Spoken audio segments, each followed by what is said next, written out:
해안에는 돌풍과 벼락을 동반한 시간당 50mm 이상의 폭우가 쏟아지는 곳이 있을 것으로 예상되고 있습니다. 지금까지 진행해 아나운서 이슬기였습니다. KBS 제1라디오 10시 뉴스를 마칩니다. KBS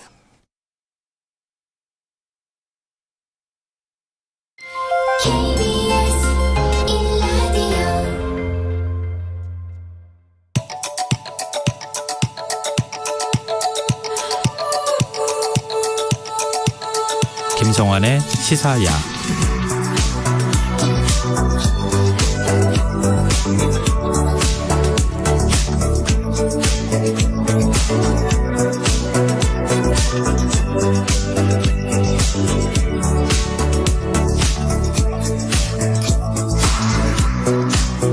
하루의 마무리, 오늘도 함께 하시죠.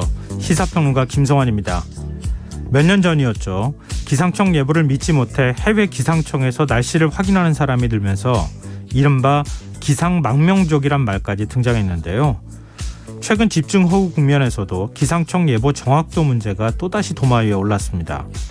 왜 이런 상황이 반복되고 있는지 더 깊이 있게 들여다보는 인터뷰 시간에 전문가와 이야기 나눠보겠습니다. 그리고 화요일마다 찾아오는 시간이죠. 빅데이터를 통해 인터넷 이슈를 살펴보는 이슈 이수다 코너도 마련돼 있으니까요. 많은 관심 부탁드립니다.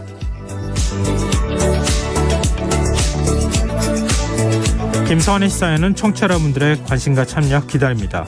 방송 내용과 관련해 의견 있으신 분들은 문자 보내주십시오. 당첨된 분들께는 모바일 쿠폰 보내드릴 텐데요. 참여하실 번호는 샵9730이고요. 짧은 문자는 50원, 긴 문자는 100원의 이용료가 부과됩니다. 콩 어플리케이션과 KBS 라디오 유튜브 채널을 통해서도 저희 방송을 실시간으로 시청 또 참여하실 수 있습니다. KBS 라디오 김성환의 시사야. 그럼 지금 시작하겠습니다.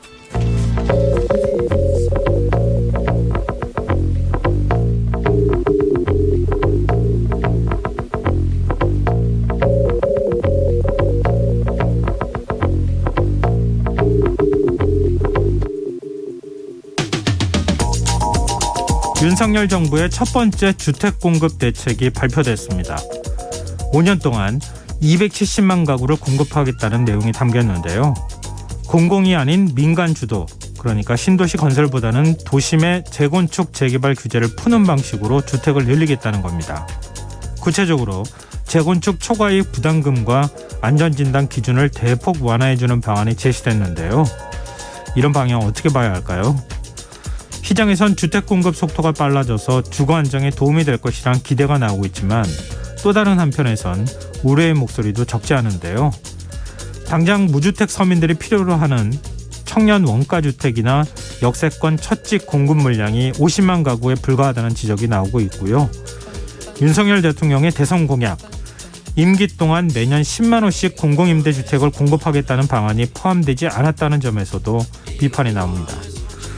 특히 이번 대책이 집중호우로 인한 반지하 침수 사고로 취약계층의 주거 문제가 대두된 시점에 나왔다는 점에서 아쉬움이 클 수밖에 없는 것 같습니다. 원희룡 국토교통부 장관은 이번 대책을 발표하면서 이번 대책은 국민의 목소리를 듣는 데서 시작했다. 소유자들이 원하는 지역에 원하는 형태의 주택을 공급하겠다. 이렇게 강조했는데요. 서민의 목소리에 조금 더 귀를 기울였어야 했던 건 아닐까요?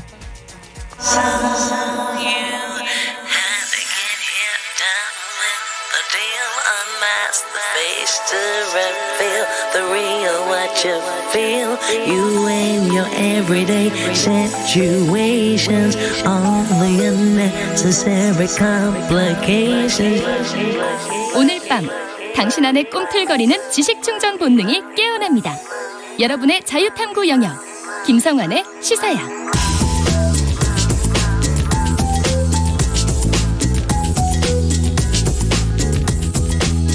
오늘 놓쳤던 뉴스 꼼꼼히 정리해드리는 뉴스야 시간입니다.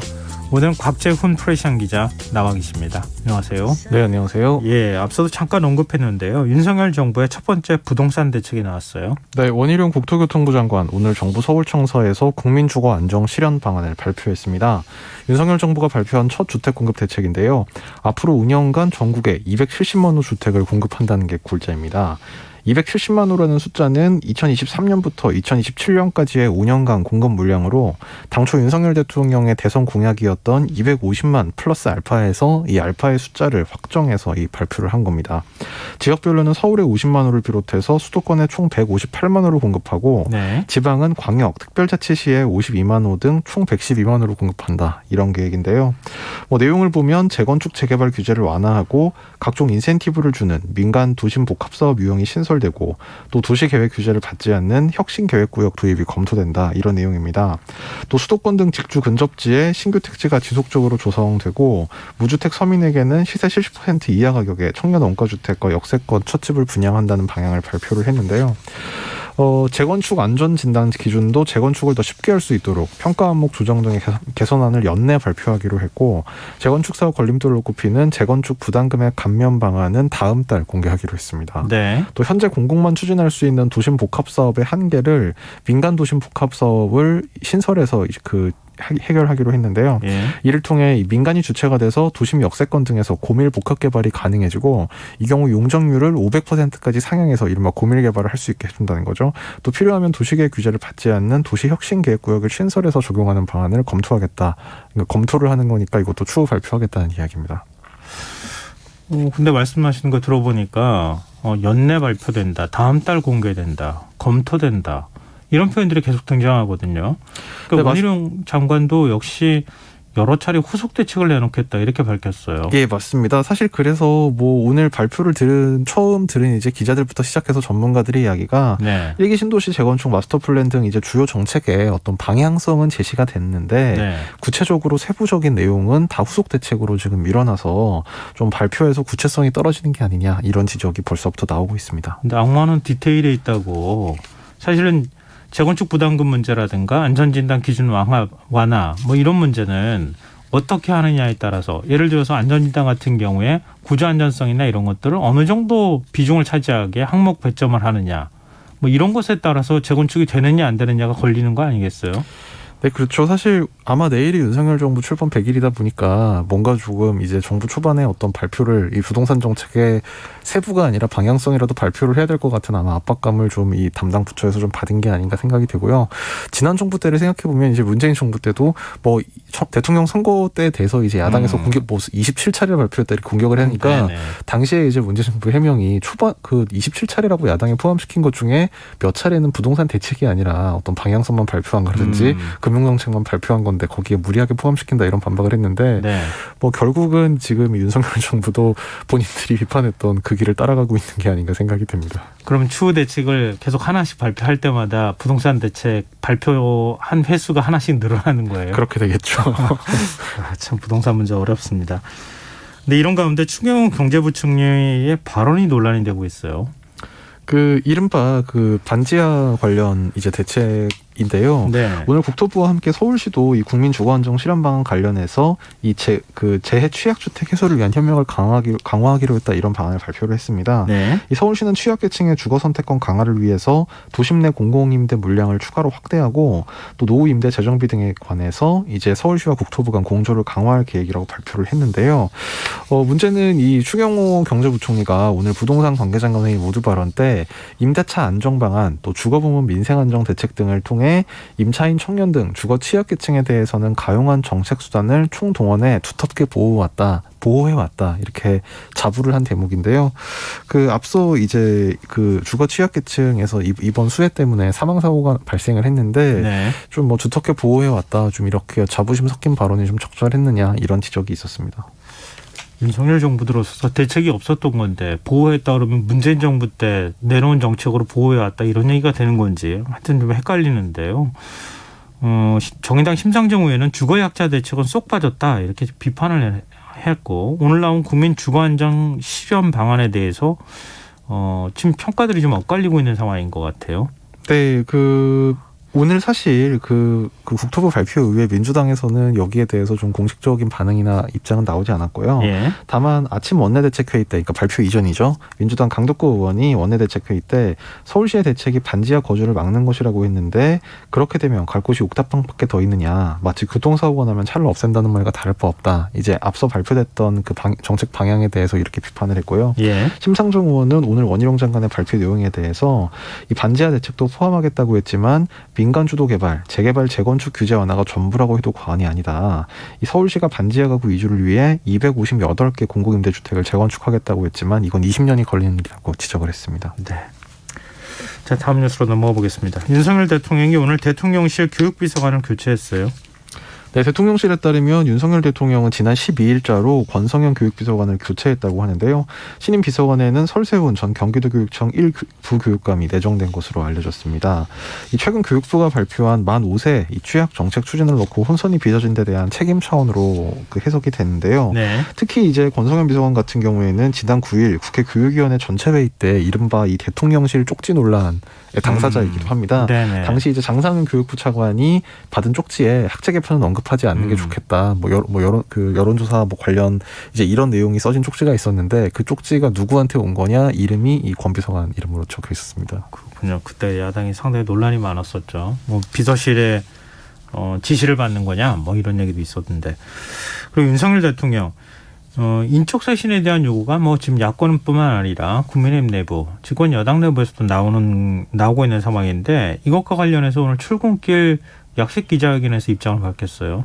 네, 뭐 결론적으로는 인적 쇄신에 대해서 좀 부수적 내지는 좀 부정적인 입장을 밝힌 걸로 봐야 될 것 같은데요. 윤 대통령은 오늘 출근길에 변화라는 것은 국민의 민생을 제대로 챙기고 국민 안전을 꼼꼼히 챙기기 위한 변화여야지 어떤 정치적인 득실을 따져서 할 문제는 아니다. 이런 입장을 밝혔습니다. 말하자면 여론에 등 떠밀려서 대통령실 인적 쇄신을 하지는 않겠다. 이렇게 해석이 됐는데요. 네. 윤 대통령은 휴가 기간부터 제 나름대로 생각해 놓은 것이 있고 국민을 위한 쇄신으로서 꼼꼼하게 실속 있게 내실 있게 변화를 줄 생각이라고 말했습니다. 네. 어제 광복절 경축사에 대한 질문도 나왔다고요? 네, 오늘 그 출근길 이른바 두어 스태핑 자리에서 일본군 위안부 또 강제징용 피해자에 대해서 이 어제 광복절 경축사에서 언급이 없어서 아쉽다는 지적이 있다. 이런 질문이 나오자 네. 이 정부 출범 전부터 여러 가지 방안에 대해 깊이 고민하고 있다면서 이런 문제들은 인권과 보편적 가치와 관련된 문제라고 밝혔습니다. 그러면서 어제는 일반적인 방향에 대해 이야기하기 위해 세부적인 이야기들은 들어가지 않았지만 그 취지에 다 포함되어 있다고 보면 된다면서 위안부 문제 역시 인권과 보편적 가치와 관련된 문제로 이해하면 될 것 같다고 말했습니다. 네. 그 윤석열 대통령 취임 100일 기자회견이 이제 내일 예정돼 있는데요. 기자회견은 어떻게 진행되는지 혹시 기자들한테 알려진 게 없습니까? 네, 뭐 지금 발표된 내용은요. 내일 오전 10시부터 취임 100일 맞이 기자회견을 하고요. 뭐 용산 대통령실 청사 1층 브리핑룸에서 진행을 하는데 예정된 시간이 물론 뭐 조금 이제 뭐 루즈타임처럼 줄 수 있겠지만 예정된 시간은 약 40분 정도입니다. 네. 근데 이 가운데 10분에서 15분 정도 모두 발언이 들어 있어서 사실상 질의응답은 뭐 한 25분에서 뭐 길어야 30분 아마 요 정도밖에 되지 않을 것 같습니다. 네.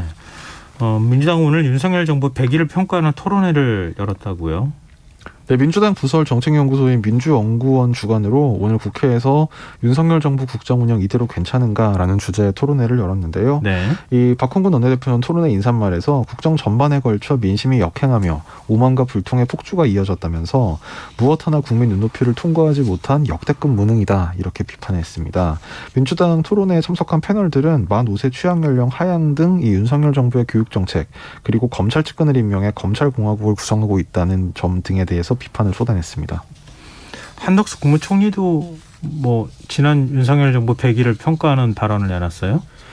네, 뭐 정부에 몸담고 있어서 뭐 상당히 좀 긍정적인 평가를 했는데요. 네. 한덕수 총리는 오늘 SNS에 쓴 글에서 내일이면 윤석열 정부가 출범한 지 100일이 된다면서 지난 100일은 120대 국정과제를 확립하고 국위구선 외교와 한미동맹 복원, 재정 건전성에 중심을 두는 경제정책 기조 전환, 반도체를 포함한 첨단 산업 육성 등 국정 운영의 방향을 올바르게 잡아가는 시간이었다. 이렇게 평가했습니다. 네. 또 앞으로 국민께 보다 더 진솔하게 이해를 구하고 소통할 수 있도록 최선을 다해 노력하겠다면서 오늘 기자실에 들러 첫 백브리핑을 가졌다. 이 백브리핑은 기자들과 비공식적으로 정책 맥락과 배경에 대해 허심탄회하게 이야기를 나누는 것으로 공식 브리핑과는 많이 다르다 이렇게 설명하면서 네. 앞으로 일주일에 한 번은 열일 제쳐두고 백브리핑을 할 계획이라고 밝히기도 했습니다. 실제로 오늘 저 기자실 방문해서 기자들과 대화를 주고받았는데요. 네. 앞으로 이제 주 1회 기자실을 방문해서 기자들과 질의응답을 받기로 했고, 오늘 이 질의응답에서는 이 전현희 국민권익위원장에 대해서 이 정치라는 것을 너무 입에 올리는 건 엄정한 중립을 지켜야 할 공무원으로서 자제하는 것이 좋다고 생각한다. 이런 메시지를 내는 게 가장 눈길을 끌었습니다. 네. 앞으로 백브리핑에서 기사거리 많이 나오겠는데요. 자, 지금 여러분께서는 KBS 라디오 김성환의 시사회와 함께하고 계십니다. 계속해서 뉴스야 이어가겠습니다. 서해 공무원 피살 사건에 대한 검찰 수사가 속도를 내는 분위기예요.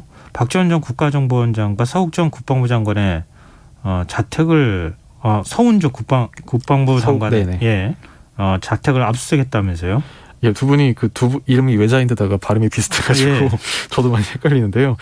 검찰이 오늘 박지원 전 국정원장 등 이 피고발인들에 대한 전방위 압수수색에 나서면서 수사가 급물살을 타고 있습니다. 서울중앙지검 공공수사 1부는 오늘 오전 박지원 전 원장과 서훈 전 국가안보실장 그리고 서욱 전 국방장관의 자택 등 10여 곳에 검사와 수사관을 보내서 사건 관련 증거물을 확보를 하고 있습니다. 특히 박지원 전 원장 자택에서는 일정 등이 적힌 수첩 5건과 휴대전화를 압수한 걸로 알려졌습니다. 검찰이 이 사건 관련 압수수색에 나선 것은 지난달 13일 국정원 압수수색 이후 한 달 만인데요. 박 전 원장은 해양수산부 공무원 이대준 씨가 2020년 9월 북한군에 피살됐을 당시 상황에 대한 첩보 관련 보고서 등을 무단 삭제한 혐의를 받고 있습니다. 또 서훈 전 실장은 당시 국방부 등에 이 씨가 자진 월북한 것으로 조작하도록 지침을 내렸다. 검찰은 이렇게 의심하고 있습니다. 박 전 원장은 검찰의 압수수색이 겁주고 망신 주기 위한 행동이다 이렇게 비판했어요. 네, 박 전 원장은 오늘 검찰 압수수색 이후에 방송에 출연해서 압수수색은 30분 만에 끝났다고 한다면서 제가 국정원에 어떤 비밀 문건을 가지고 나왔는가를 압수수색하지 않는가 생각했는데 네. 가져간 것은 휴대전화, 수첩, 일정이 적혀있는 수첩 5건을 가져갔다 이렇게 설명을 했습니다. 그러면서 국정원을 개혁한 저를 정치적 잣대로 고발하고 조사하고 압수수색하는 것은 이해할 수 없다고 항변하면서 끝까지 싸우겠다는 입장을 밝혔습니다. 또 국정원 서버를 삭제 지시했다는데 왜 저희 집을 압수수색하느냐, 국정원 서버를 압수수색해야지 라면서 겁주고 망신을 주려고 하는 것이다 이렇게 주장했습니다. 이 향후 검찰 수사 어떻게 될 거라고 보세요? 네, 앞서서 보면 지난달에 국정원을 압수수색해서 당시 국정원 서버에 남은 보고서, 그다음에 정보 생산 삭제 기록, 직원 간 메신저 대화 이런 것들을 자료실 형식으로 검찰이 확보를 해갔거든요. 네. 이후에 이 자료를 토대로 이제 문서 생산 그리고 결제에 관여했던 직원들을 조사를 해온 건데, 오늘 압수수색에서 이제 확보한 자료들을 분석해서 당시 정부 부처 간의 어떤 지시 전달 상황이라든지 그리고 의사결정 과정을 아마 재구성을 해서 복기를 해볼 것으로 보입니다. 이 분석을 끝내는 대로 박지원 전 원장이나 서훈 전 실장 등 주요 피의자 소환 조사가 이뤄질 것으로 지금 예상이 되고 있는데요. 이 조사 결과에 따라 노영민 전 비서실장을 포함해서 문재인 정부 청와대 고위급을 향해 가는 게 아니냐 이런 관측도 있습니다. 네, 민당은 이거 정치 보복이다 이러면서 반발했어요. 네, 민주당 이수진 원내대변인은 윤석열 정부는 인디언 기후제식 정치 보복 수사를 당장 멈춰야 한다면서 비가 올 때까지 기후제를 지내는 식의 수사, 원하는 증거가 나올 때까지 털겠다는 검찰의 집념이 무섭게 느껴진다고 비판했습니다. 이 원내대변인은 국가안보실, 국방부, 해경 등에 대한 감사에 착수한 감사원을 생각하면 정부 전체가 정치 보복에 달려든 형국이라면서 민생 경제가 위기인데 윤석열 정부는 전 정부를 겨냥한 보복 수사에만 매달리고 있다고 비판했습니다. 또 윤건영 의원과 고민정, 김승원, 김영배, 김의겸, 김한규 그리고 윤영찬, 이원택, 진성준, 최강욱 의원 등 이제 이름 한마디로 이제 문재인 정부 청와대에서 봉직했던 의원들은 네네. 오늘 보도 자료를 내서 전임 정부 고위직 자택에 대한 압수수색은 전형적인 망신주기용 쇼라면서 정부 공식적인 기록과 자료를 개인이 빼돌릴 수도 없을 뿐 아니라 그럴 가능성도 없음은 누구보다 검찰이 가장 잘 알 것이라고 꼬집었습니다. 검찰총장 후보군이 좀 압축이 됐어요. 네, 검찰총장 후보군이 오늘 4명으로 압축돼서 이 한동훈 법무장관에게 넘어갔는데요. 검찰총장 후보 추천위원회는 오늘 과천 법무부 청사에서 회의를 열어서 여환섭 법무연수원장, 그리고 김후곤 서울고검장, 이두봉 대전고검장, 그리고 이원석 대검 차장 이상 4명을 그 한동훈 법무장관에게 추천했습니다. 한 장관은 이르면 내일 이들 중 한 명을 윤 대통령에게 임명 제청할 예정인데요. 한 장관은 추천 결과를 기초로 제청을 준비하겠다며 정의와 상식을 지켜서 범죄를 제대로 척결할 의지와 능력을 갖춘 분을 제청하겠다고 밝혔습니다. 네, 그동안에 뭐 인사와 관련해서 굉장히 얘기가 많이 나왔는데 이번에 후보군도 한 절반 정도는 이른바 윤석열 사단으로 분류된다, 뭐 이런 얘기가 나오고 있어서 내일 어떤 인물을 추천을 할지, 임명 제청을 할지 한번 좀 지켜보자. 자, 이제 정치권 소식도 좀 살펴볼까요? 국민의힘이 오늘 비상대책위원회 구성을 의결했어요. 네, 국민의힘 주호영 비상대책위원회가 오늘 정식 출범을 했습니다. 네. 원내대표직 사퇴 압박을 받았던 권성동 원내대표도 오늘 의원총회에서 재신임을 얻어서 비대위원 중에 한 명으로 합류를 했고요. 이준석 대표가 법원에 지금 그 효력정지 가처분 신청을 내면서 항전을 하고 있지만 네. 오늘 비대위가 출범함에 따라서 오늘부로 이제 대표직을 상실을 하게 됐습니다. 이 주호영 국민의힘 비대위원장은 오늘 의원총회에서 비대위원 명단을 보고하고 상임정국위원회 의결을 거쳐서 8명의 비대위원을 임명해서 지금 주 위원장 본인까지 9명의 이 비대위가 오늘 출범을 하게 됐습니다. 근데 비대위원 임명과 관련해서 주호영 비대위원장은 선수와 지역, 연령과 성별을 고려해서 인선했다, 이런 입장을 밝혔지만 좀 뒷말도 나오네요. 네, 그 면면을 보면요. 뭐 당연직으로는 원내대표 정책회의장이 들어가고요. 예. 그리고 현역 의원으로 엄태영 전주의 의원이 들어갔고, 원외에서는 정양석 전 의원, 그리고 주기환 전 광주시장 후보, 그리고 이소희 세종시 의원, 최재민 강원 도의원 등이 들어갔는데요. 이 가운데 호남 대표성을 이제 고려해서 임명했다고 주호영 위원장이 밝힌 주기환 전 광주시장 후보에 대해서 네. 이 주기환 후보는 검찰 수사관 출신인데 윤 대통령이 광주지검 특수부 검사로 있을 때 인연을 맺었던 그 윤 대통령의 측근 인사로 분류가 됩니다. 또 앞서서 이제 주기환 의원의 아들이 대통령실에 근무하고 있다, 이것 때문에 사적 채용 아니냐, 그 대통령의 어떤 측근 가족에 대한 채용이 좀 문제가 있는 거 아니냐, 이런 지적이 나오기도 했는데요. 네. 이와 관련해서 이제 주호영 위원장에게 오늘 이런 질문들이 나왔는데, 친윤색채보다는 지난 지방선거에서 이 불모지와 다름없던 호남에서 처음으로 15% 이상을 득표했던 것을 감안했다, 이렇게 설명을 하면서 이 대표성이 가장 강한 사람을 뺀다는 것도 맞지 않다고 보는데, 그래서 상당히 고심을 했다고 밝혔습니다. 또 이른바 그 사적 채용 이 관련 논란에는 언론 보도를 보고 그 상황을 알고 있었는데 문제는 대통령실에서 해결하던 답변해야 할 문제라면서 이 답변을 대통령실로 미뤘습니다. 네. 우리 권성동 원내대표 의원총회에서 재신임됐는데 이준석 전 대표가 비판의 목소리를 냈어요. 네, 오늘 그 의원총회에서는 이 권성동 원내대표가 이제 본인의 거취를 재신임을 묻는 이제 그런 과정이 있었던 걸로 전해졌는데요. 주호영 위원장은 압도적 다수 찬성으로 재신임됐다, 이렇게 밝혔습니다.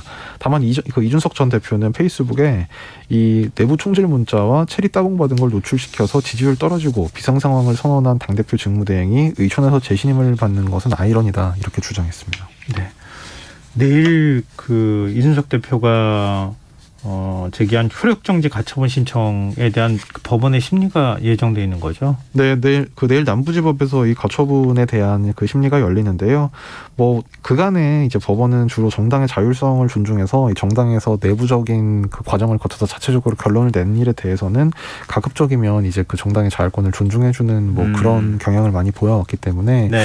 뭐 법원의 결정에 대해서 뭐 미리 이럴 것이다 저럴 것이다 말하는 게 좀 부담스럽긴 하지만 뭐 대체적으로는 좀 기각 쪽의 그 가능성이 높지 않느냐, 이런 관측이 있습니다. 네. 이제 민주당 얘기도 좀 해보죠. 민주당 전당대회 준비위원회가 당내에서 논란이 됐던 당원 80조를 개정하기로 했네요. 네, 그 당원 80조라는 거는 이 비리 등 혐의로 검찰에 기소되면 당직을 정지한다, 이 내용을 검찰 기소시라는 조건을 하급심에서 유죄가 나올 경우에 정지한다, 이렇게 완화하는 내용입니다. 네. 이 검찰 수사를 받고 있는 이재명 당대표 후보를 위한 방탄용 개정 아니냐, 이런 비판이 나오고 있는 대목인데요.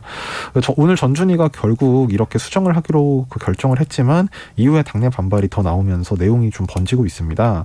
우선 오늘 오전에 민주당 전준희가 국회 전체회의에서 원래 기소되면 직무 정지가 이루어지는데 때문에 하급심에서 금고 이상 판결을 받을 경우 직무정지를 받도록 했다고 이 전용기 의원이 기자들과 만나 설명을 했는데요. 다만 이제 이후에 민주당 의원총회에서는 반대 의견이 계속 나왔고 또 그러니까 특히 의원총회에서는 이제 그 이재명 후보와 지금 전당대회에서 맞붙고 있는 박용준 후보 그리고 이른바 친문의 그 구심점 중에 하나라고 평가받는 정해철 의원 등이 자유발언을 통해서 반대 의사를 공개적으로 밝혔다고 하고 또 뭐 도종환 의원, 뭐 그 한정혜 의원 등 3선 중진들도 오늘 긴급 간담회를 열어서 반대 의사를 공개적으로 밝혔습니다. 네, 문재인 전 대통령이 당대표 시절에 만들었던 거다. 뭐 이런 상징성에 대한 네. 얘기도 있던데요. 일단 우상호 비대위원장은 뭐 이 문제 관련해서 의미심장한 발언을 했다고요? 이게 그 의총 후에 내일 비대위에서 이제 이 문제를 어떻게 논의할 것이냐. 이제 의총에서는 좀 이제 의견들이 분분하게 나왔기 때문에 이제 기자들이 이런 질문을 했는데요. 네. 뭐 회의를 열어봐야 알 수 있는 문제다. 또 이렇게 얘기를 하면서 오늘 오전에 전준위에서 이것이 그 개정안을 그 의결을 한 데 대해서 의총이 끝나고 결정했으면 하는 바람이었는데 의총 중에 결정돼 좀 당황했다. 이렇게 말하기도 했습니다. 네. 뭐 또 내일 회의 결과를 좀 지켜보죠. 오늘 뉴스야 여기까지 하겠습니다. 지금까지 곽재훈 프레시안 기자였습니다. 고맙습니다. 감사합니다.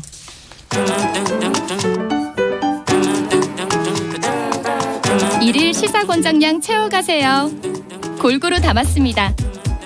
당신만을 위한 하루 시사 김성환의 시사야.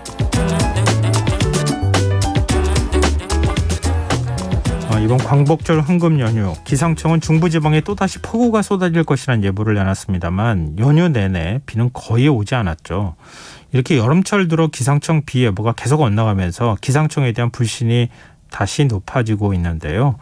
기상청이 날씨 예측에 실패하는 이유가 무엇일지 오재호 부경대 환경대기과학과 명예교수 연결해서 얘기 나눠보도록 하겠습니다. 교수님 안녕하십니까? 네, 안녕하세요. 네, 일단 어제 얘기를 좀 해봤으면 좋겠어요. 네. 오전 4시 20분에 발표한 날씨 해설을 보면 오후부터 중부지방에 많은 비가 내릴 것이다 이러면서 강수량이 30에서 100mm를 예보를 했는데요. 실제로는 서울의 강수량이 0.9mm에 그쳤습니다. 왜 이렇게 차이가 많이 나는 겁니까? 예, 사실은 이번 8월달 7월 말부터 정체전선이 우리나라 중부에 걸려갖고 계속 비가 왔죠. 얼마 전에 태풍 8호 태풍 메아리가 일본 남쪽으로 지나가면서 남쪽을 받치고 있던 북태평양 고기압이 조금 움츠러들었다가 그게 지나가 나서 다시 이제 중부 쪽으로 올라오려 봤는데, 네. 접점선이 이제 중부지방보다는 약간 군산이나 조금 남쪽에 형성이 됐죠. 그러다 보니까 서울에는 거의 비가 오지 않는 그런 꼴이 됐습니다. 근데 연휴 기간 전체를 보면요, 수도권 강수 시점과 강수량 예보가 계속해서 바뀌었는데요. 네. 이게 원래 이렇게 계속 바뀌는 겁니까? 아니면 예측이 좀 어려운 겁니까?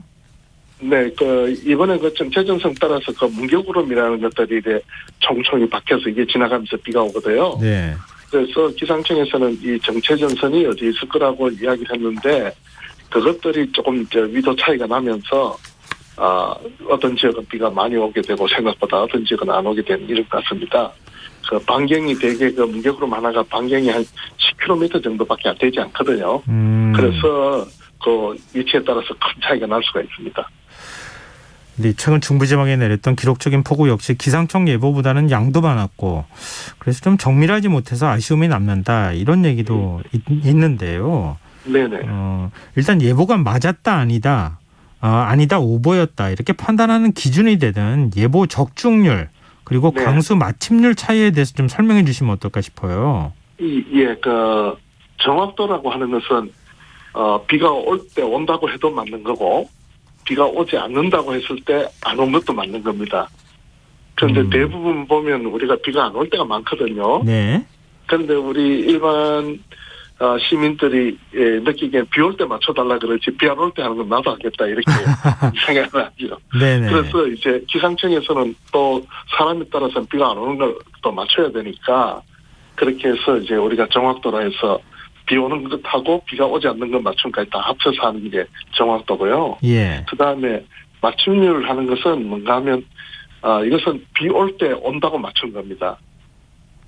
그러면 어떻게 되는가 하면 네. 지금처럼 지역이 예를 들어서 서울지방이 중부지방 온다고 했는데 이게 조금 경기 남부로 내려갔다 이러면 어떤 꼴이 되는가 하면 서울 쪽도 다 틀렸고 경기 남부도 다 틀린 꼴이 되죠. 네네. 그런데 예. 전체적으로 보면 그 위치가 조금 남쪽은 내려가서 나름이지 기상청 나름대로는 이제 했으니까 그런 면에서 좀 억울한 면이 있죠.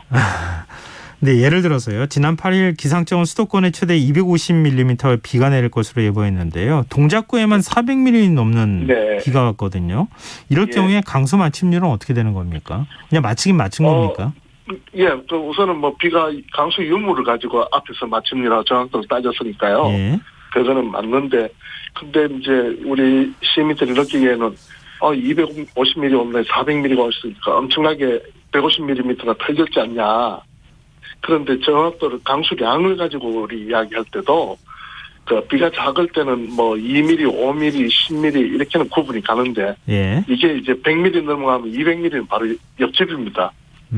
차이는 100mm 나지만은 그 예보관들이 생각할 때는 비가 굉장히 100mm만 해도 굉장히 많이 오는 날이거든요. 예. 거기서 이제 200mm나 또 400mm 되는 차이가 좀 있을 수 있고 이것은 또 그 왜 그렇게 이런 차이가 있는가 하면 앞에 말씀드린 것처럼 뭉게구름에서 생기는데 반경 한 10km 되는 이런 뭉게구름 안에는 저 빗물이 약 한 2천만 톤 내지 3천만 톤이 들어가 있습니다. 예. 그러니까 이것이 쭉 지나가면 소나기고 그게 지나간 속도가 느려서 한 곳에 오래 뿌리면 이게 이제 물난리가 나는 거죠. 그렇다 보니까 이제 좀 차이가 있습니다. 네, 기상청장은 기후 위기로 예보 난도가 증가하고 있다 이렇게 말하기도 했는데요. 그동안 이제 쌓아왔던 기상 관측 자료가 무용지물이 될 정도로 지금 기후 변화가 심각하다 이렇게 볼 수 있습니까? 예, 그 뭐 우리나라뿐만 아니라 전 세계적으로 지금까지 겪어보지 못했던 일들이 자꾸 생깁니다. 과거에는 우리가 기후가 크게 변하지 않을 때 과거 쭉 관측했던 통계 자료 가지고 우리 흔히들 이야기하는 뭐 10년 빈도, 100년 빈도 이렇게 이야기하거든요. 네. 그런데 우리가 갖고 있는 모집단이 자꾸 변해버리니까 과거에 갖고 있는 우리 통계적인 상식들이 전혀 통하지 않죠. 그래서 요즘은 뭐 100년 빈도 이런 말을 잘 하지 않는 쪽으로 이렇게 가고 있습니다. 이렇게 된 것도 마찬가지로 기후변화에 의해서 이 뭉게구름이나 이런 것들이 점점 더 발달되기 때문에 네. 이것들 맞추기가 쉽지 않습니다. 근데 기상청 예보가요. 유독 여름에 많이 틀린다고 하더라고요. 그게 어떤 그렇습니다. 기상의 변화가 많기 때문입니까? 여름에 이제 뭉게구름들이 많이 생기죠. 겨울보다는. 네네. 그렇게 하다 보니까 아마 여름철이 굉장히 어려서 다른 말로 하면 기상청에서 우리 흔히 하는 말로 곳에 따라 때때로 비가 온다, 소나기 네네. 온다 이런 이야기하면 우리는 그 틀릴 일이 아무것도 없지 않냐 이렇게 이야기합니다. 예. 그런데 실질적으로 기상 데이터를 여름철에 보면 정말 비구름이 여기저기에서 곳에 따라 때때로 나옵니다. 그러니까 기상청에서는 그렇게 하는데 이제 듣는 시민들은 내 머리 위에 비가 안 떨어지는데 예, 그렇게 하다 보니까 전체를 보지 못하고 자기 위주로 보다 보니까 서로 이렇게 차이가 좀 인식 차이가 있는 것으로 알고 있습니다. 근데 우리나라 기상청만 이렇게 오버가 잦은 편입니까? 아니면 다른 나라도 그런 겁니까? 뭐 제가 다른 나라 다 가보진 않는데 뭐 대략 제가 있는 나라에서는 다 이것이 공통적입니다. 기상청에서 뭐 행사하는데 비가 왔다 이러면 물론 행사를 한 사람이 예보관들이 행사를 결정하지 않는데 네. 그럼에도 불구하고 그렇게 이제 조금은 좋건데 다른 나라에 비해서 다른 나라는 그냥 뭐 이런 이야기 있습니다. 돌멩이가 기상 예보관보다 낫다 이런 이야기를 합니다. 그렇게 뭔가 돌이 젖어 있으면 비가 온 것이고 예. 돌이 하얗면 눈이 온 것이고 뭐 이런 식으로 돌이 말라 있으면 맑은 날이다 이런 식으로 하는 이야기를 그냥 웃자고 하는 이야기에 가까운데 우리는 이제 그런 게 조금 더 심각하게 이제 기상청적으로 비난을 많이 하는 쪽이죠. 기상청장이나 뭐 예보관들의 경우에는 항상 우산을 갖고 다닌다는 게 맞습니까? 네, 그렇습니다. 왜냐하면 리스크를 방지하고 우리가 재난 방지할 때도 그런 생각을 하거든요. 예. 하나 더 갖고 다니는 게 이제 그 리스크를 막을 수 있으니까 그렇게 하는데 그런데 그쪽 사람들 이야기 들으면 또 이 우산을 하나 더 갖는데 이게 사무실로 갈 때 사무실로 다 우산이 몰리고 그래서 비를 맞게 되고 또 집으로 가져가면 집에 다 몰려서 비를 맞게 되고 그런 경우도 있다고 합니다. 네. 자, 해외 일기예보 사이트나 앱을 찾아다니는 이른바 기상망명족도 적지 않은데요. 예. 실제로 기상청하고 다른 나라에서 뭐 기상 예보하는 기관에서 제공하는 정보 어느 쪽 비교를 하면 정확도가 더 높습니까? 뭐 그냥 결론적으로 하면 저는 우리나라 기상청 쪽에 손을 들겠습니다. 그런데 이제 우리 일반 시민들은 그 정보가 한쪽에만 있으면 거기에 대한 우리가 식당밥을 계속 먹으면서 바깥에 나가 식당에 가고 싶듯이 외국 정보를 보고 또 외국 정보 있는 데는 예보를 하지 않습니다. 그냥 그래픽으로 이렇게 보여주고 하니까 판단을 자기가 하거든요. 네. 그런데 이제 기상청의 판단해서 알려줍니다.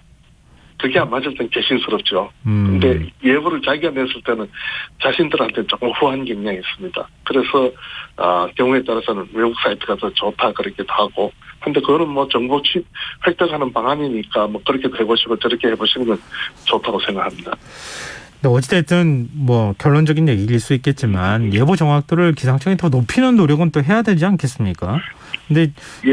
기상청장은 예보관들 워라밸이 없다 이러면서 증언에 대해서 말하기도 했고요. 예보관들 전문성을 좀 더 강화해야 되는 거 아니냐라고 하는 지적도 나오고 있는데요. 교수님은 어떻게 보세요?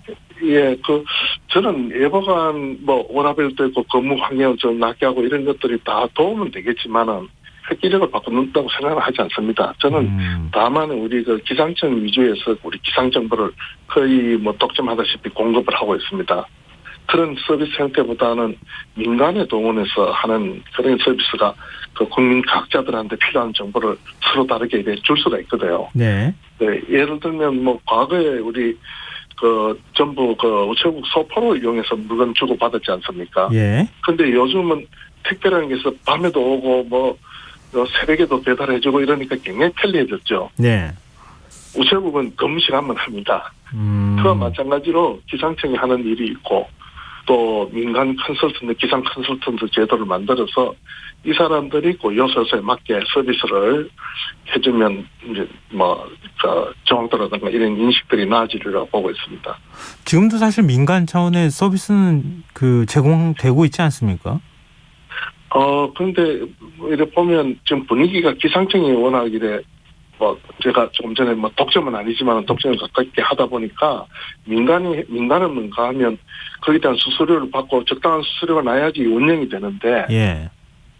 시민들은 솔직히 말씀드리면 우리 휴대폰에 날씨 앱을 많이들 깔고 있는데 돈 내고 가신 분은 저는 못 봤습니다. 그러니까 그런 정보에 대해서 아직은 우리가 지불할 용의가 없는 거죠. 그래서 조금은 시장이 성숙도 되면 앞으로는 민간 쪽으로 가야 될 겁니다. 왜냐하면 우리가 이번 주말에 행사가 있다든가 이 결정할 때 주초에 대게 결정을 하고 그때 일기예보를 참조하거든요. 네. 그런데 일기에는 시시각각 변하니까 아마 민간 컨설턴트가 있다 그러면 그분은 어떻게든 고객들한테 밤이든 어떤 연락을 해서 의사결정을 계속 이렇게 바꿔나갈 수 있는 계속 지켜보는데 개인들은 시민들은 그렇지 못하거든요. 그래서 아마 기상청에 아무래도 더 잘 맞출 수는 저는 없을 것 같고요.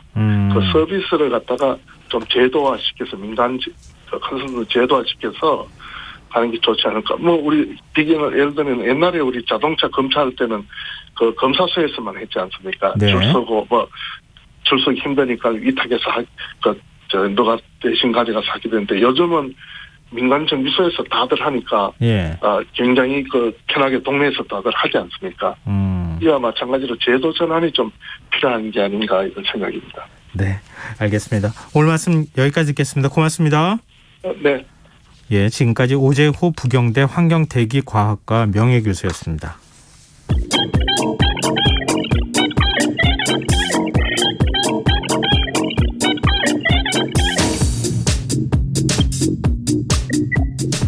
빅데이터로 인터넷에서 화제가 되고 있는 이슈를 살펴보는 시간입니다. 이슈다. 빅데이터를 읽어주는 남자 김덕진 미래사회 IT연구소 소장 스튜디오에 나와 계십니다. 안녕하세요. 안녕하세요. 김덕진입니다. 네, 한 주간의 이슈 네. 어떤 게 뽑혔습니까? 네, 역시 이번 주는 저희가 지난 시간에도 특집을 했지만 네. 사회 분야의 피해 복구라는 키워드에서부터 좀 시작을 해야 될 것 같아요. 네. 지난 8일부터 내린 집중호우로 인해서 수도권, 충청, 강원권 등에 큰 피해가 났는데 그리고 나서도 또 15일 오후 늦게부터 수도권, 충청권 등 중부 지역으로서 시작해서 비가 내렸죠. 그래서 남부 지역에도 계속 내릴 것으로 예고됐었고 그러다 보니까 최근에 계속된 폭우로 지방이 약화된 상태에서 다시 비가 내리면서 산사태 등의 추가 피해가 우려되고 있는 상황이 계속 좀 진행이 되고 있는 것이고요. 네. 특히나 우리는 이제 수도권 쪽에 모든 뉴스가 많이 집중되고 있지만 그 외에 남부지방 같은 경우에도 계속 비로 인해서 좀 피해를 보는 이런 상황들이 진행이 된 것 같습니다.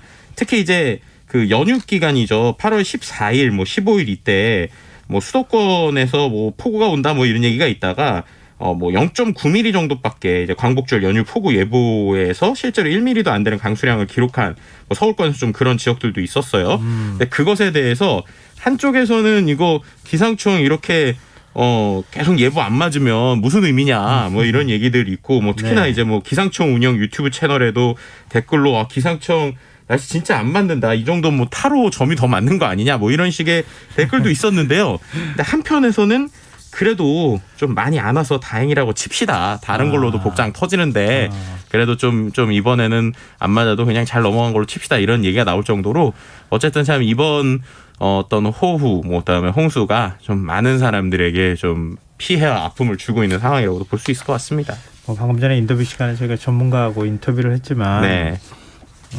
기상청 예보관들은 맞힌 것만 생각하고 네. 우린 틀린 것만 생각하는 거 아닐까 이런 생각이 좀 드네요. 그러니까요. 자, 2위 지제는 어떤 분야에서 나왔습니까? 오랜만에 IT 과학 분야가 2위까지 늘 올라와서 이렇게 반가워하세요. 제가 IT만 좀 나오면. 신납니다. 네.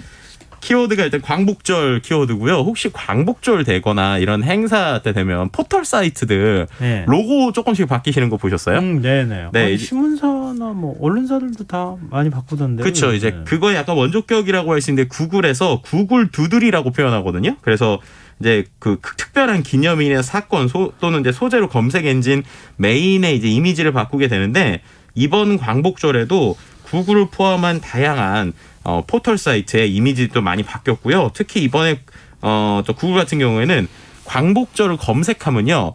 검색어 자체, 그러니까 우리가 광복절 검색하면 이제 나오는 거 있잖아요. 예. 거기에다가 이제 광복절을 축하하는 폭죽 이런 것들의 애니메이션 효과들도 좀 넣게 됐어요. 네. 그러다 보니까 확실히 구글이 국내를 좀 많이 신경 쓴다는 게 느껴지는 게 다른 나라에 비해서 예. 특히 우리나라에 이런 뭐 여러 가지 이벤트가 있을 때 이미지를 많이 바꾸거든요. 그래서 다른 나라보다 다른 나라는 이렇게 안 해요. 자. 다른 나라보다 훨씬 더 많은 이제 횟수나 여러 가지를 이제 좀 챙깁니다. 심지어 예. 뭐 예를 들면은 뭐 예를 들면은 뭐 우리가 알고 있는 단오, 칠석 뭐 이런 명절, 예. 또 뭐 윤동주, 이효석, 뭐 심지어 둘리, 박완서, 백남준 등 이제 그 탄생일들을 이제 계속 기념일로 챙기고 있어요. 예. 뭐 한글날 국경일도 챙기는데 이게 왜 이렇게 챙길까라고 할 때 뭐 많은 사람들 분석 중에 일단 첫 번째로는 그 디자인을 하는 메인 디자이너가 한국계라고 해요. 한국계 미국인이셔가지고. 구글 본사에. 네네네. 그래서 예. 그래서 그런다라는 설이 하나 있고 두 번째는 전 세계 포털 점유율로 봤을 때 예. 우리나라처럼 국내 포털이 이렇게 계속 강력한 나라가 전 세계에 좀 별로 없기 때문에 한국 사람들에게 더 어필하기 위해서 아닌가 뭐 이렇게 치지만 어쨌든 뭐 우리의 광복절을 뭐 이런 미국 사이트에서도 홍보해주고 또 이제 알려준다라는 건 상당히 기분 좋은 일 같고요. 근데 그럼에도 또 이제 광복절과 SNS라는 키워드가 또 하나 이슈가 되는데 바로 철도공단의 이슈입니다. 그래서 뭐 아시는 분들은 아시겠지만 우리나라 국가철도공단이 이제 SNS 본인의 SNS 사이트에 광복절 기념 철도 콘텐츠를 올렸는데 예. 여기에 이제 일본 고속열차인 신칸센 합성 사진을 올리게 된 거예요. 그래서 이게 좀 문제가 되고 이슈가 된 것인데요. 예를 들면은 광복절 특집 콘텐츠를 올리면서 배경으로 태극기, 무궁화 열차가 합성된 이미지를 올렸는데 네. 그 열차 사진이 일본 후지산을 배경으로 한 신칸센의 모습이다라는 댓글이 이어졌고 실제로 이제 확인을 해봤더니 문제가 된 콘텐츠라서 콘텐츠를 내리고 사과문을 올렸는데요. 광복절 특집 콘텐츠에 이제 부적절한 이미지가 사용됐다. 뭐 자긍심 높은 철도 문화를 만들어야 될 책임이 있는 기관에서 부적절한 사진을 이용해서 이제 변명의 여지가 없다라고 얘기했고요. SNS 업무 용역 마천 업체가 실추한 것이다라고 얘기했는 뭐 사과했던 이런 모습들이 좀 화제가 되기도 했습니다. 이거 실수라고 볼 수 있을까요? 우리나라 열차와 일본 열차를 구분하지 못하는 건 좀 문제가 있는 것 같은데요. 그러니까요. 자, IT 분야에서 또 다른 키워드 있다면서요? 네, 뭐 이제 스마트폰 좋아하시는 분들은 좀 관심 갖고 지켜보신 뉴스일 텐데요. 네. 그 사전 예약이라고 하는 키워드가 또 나왔어요. 그러니까 삼성전자의 이제 플래그십 모델이죠. 갤럭시 Z, 그러니까 갤럭시 Z 폴드 4, 플립 4가 이제 새로 나오는 것인데요. 뭐 아시겠지만 우리가 접는 폰이라고 하는 것들이 예전에는 일부 사람들의 어떤 전유물 같은 거였잖아요. 그리고 네네. 초창기에 맨 처음에 나왔을 때는 또 이게 좀 어떻게 보면 품질 문제 뭐 이런 예, 것 때문에 이제 논란이 되기도 뭐 했었는데. 힌지라고 해서 이렇게 접히는 부분의 문제 그쵸. 뭐 이런 거 있었잖아요. 네. 근데 그게 이제 최근 모델이 그 Z 폴드 Z 플립 3, 그러니까 세 번째 버전부터 좀 많은 사람에게 대중화됐었어요. 그래서 이제 플립 같은 경우에도 뭐 한 달 만에 국내 판매량 100만 대 정도가 돌파했었는데 이런 기세를 몰아서 삼성에서 아예 이런 폴드나 플립처럼 접히는 스마트폰을 대중화시키겠다라고 하는 게 이번에 목표를 갖고 26일 출시를 앞두고 있고요. 그래서 최근에 언팩 행사를 진행해서 그들이 가지고 있었던 뭐 여러 가지 단점들, 뭐 예를 들면 무거웠던 걸 좀 가볍게 하거나 아니면 좀 더 강화시키거나라고 해서 뭐 전체적인 모습이 많이 바뀌었다기보다는 좀 개선된 버전으로 좀 만들었다고 볼 수 있을 것 같고요. 특히 이제 삼성에서 이번에 좀 중시하는 건 지금까지 이러한 모델들이 뭐 많이 팔려도 아시아 시장에서 좀 많이 팔렸는데 미국 시장을 그렇게 어떻게 보면 미국 시장에서 흥행을 좀 하지 못했어요. 왜냐하면 기본적으로 미국은 아이폰이라고 하는 게 있고 또 우리가 바형이라서 기존에 있었던 스마트폰 모양을 좀 선호하는 그런 게 있는데 네. 이번에는 미국에 상당히 처음부터 뭐 언팩 행사 때부터 다양한 프로모션이나 뭐 BTS를 활용하는 이렇게 하면서 이번에는 좀 미국에서도 이런 그 모양이 다른 스마트폰을 밀어보겠다라고 하는 여러 가지 상황을 좀 보이고 있고요. 뭐 지금 일단은 기본적으로는 삼성전자의 이런 폰을 좋아하시는 분들 같은 경우한테는 반응이 좋은 상황이고 이제 향후 어떻게 될지 좀 더 지켜봐야 될 것 같습니다. 근데 이제 한 가지 또 흥미로운 거는 네. 최근에 중국 스마트폰 회사들이 이렇게 삼성이나 아이폰, 그러니까 애플이 뭔가 신제품 출시를 할 때 전날이나 다음 날에 일부러 전략적으로 자기네 회사의 어떤 신제품도 발표를 해요. 그래서 이제 이른바 뭐 어떻게 보면 약간 뭐 김을 빼놓는다고 할까? 뭐 네. 이런 것들을 하는데 예. 이번에도 그 중국 샤오미에서 미믹스 폴드라고 하는 이제 그들이 만든 폴더블 폰을 또 비슷한 시기에 내놓게 됐습니다. 예. 근데 이게 이제 각도를 이렇게 핀 다음에 우리가 보통 우리가 이렇게 펴가지고 접히는 뭐 기역자나 니은자 모양으로 볼 수 있다는 게 장점이잖아요. 예. 근데 그거를 시연을 했는데 이게 90도에서 스르르르 하면서 이렇게 다시 이렇게 넘어갔어요. 그러니까 누웠어요. 고정이 제대로 되지 않는 이게 이게 좀 나오다 보니까 이거 기술차 드러난 거 아니냐라고 하는 일종의 해프닝성의 뭐 이런 영상도 있었다라고 보시면 될 것 같습니다. 네. 하여튼 핸드폰 많이 팔려가지고 네. 국내 일자리도 많이 늘고 그랬으면 그러니까요. 좋겠네요. 네. 자, 3위 주제도 살펴볼까요? 네, 3위는 문화 키워드고요. 이 역시도 키워드가 광복절인데 광복절에 있었던 문화 행사 관련 이야기입니다. 일단은 코로나19 이후에 첫 보신각 타종 행사가 있었죠. 코로나19로 중단되고 축소됐었던 광복절 타종 행사가 3년 만에 보신각에서 열린 건데요. 실제로 이제 곳곳에서 다채로운 행사가 있었고 이제 태극기를 든 시민들이 만세를 외치면서 행진을 해서 700m를 가서 종로 보신각에서 정오에 가까워져서 이제 종소리가 가득 울려 퍼졌습니다. 순국선열을 기리기 위한 광복 77주년 행사로 타종 행사가 보신각에서 열렸고요.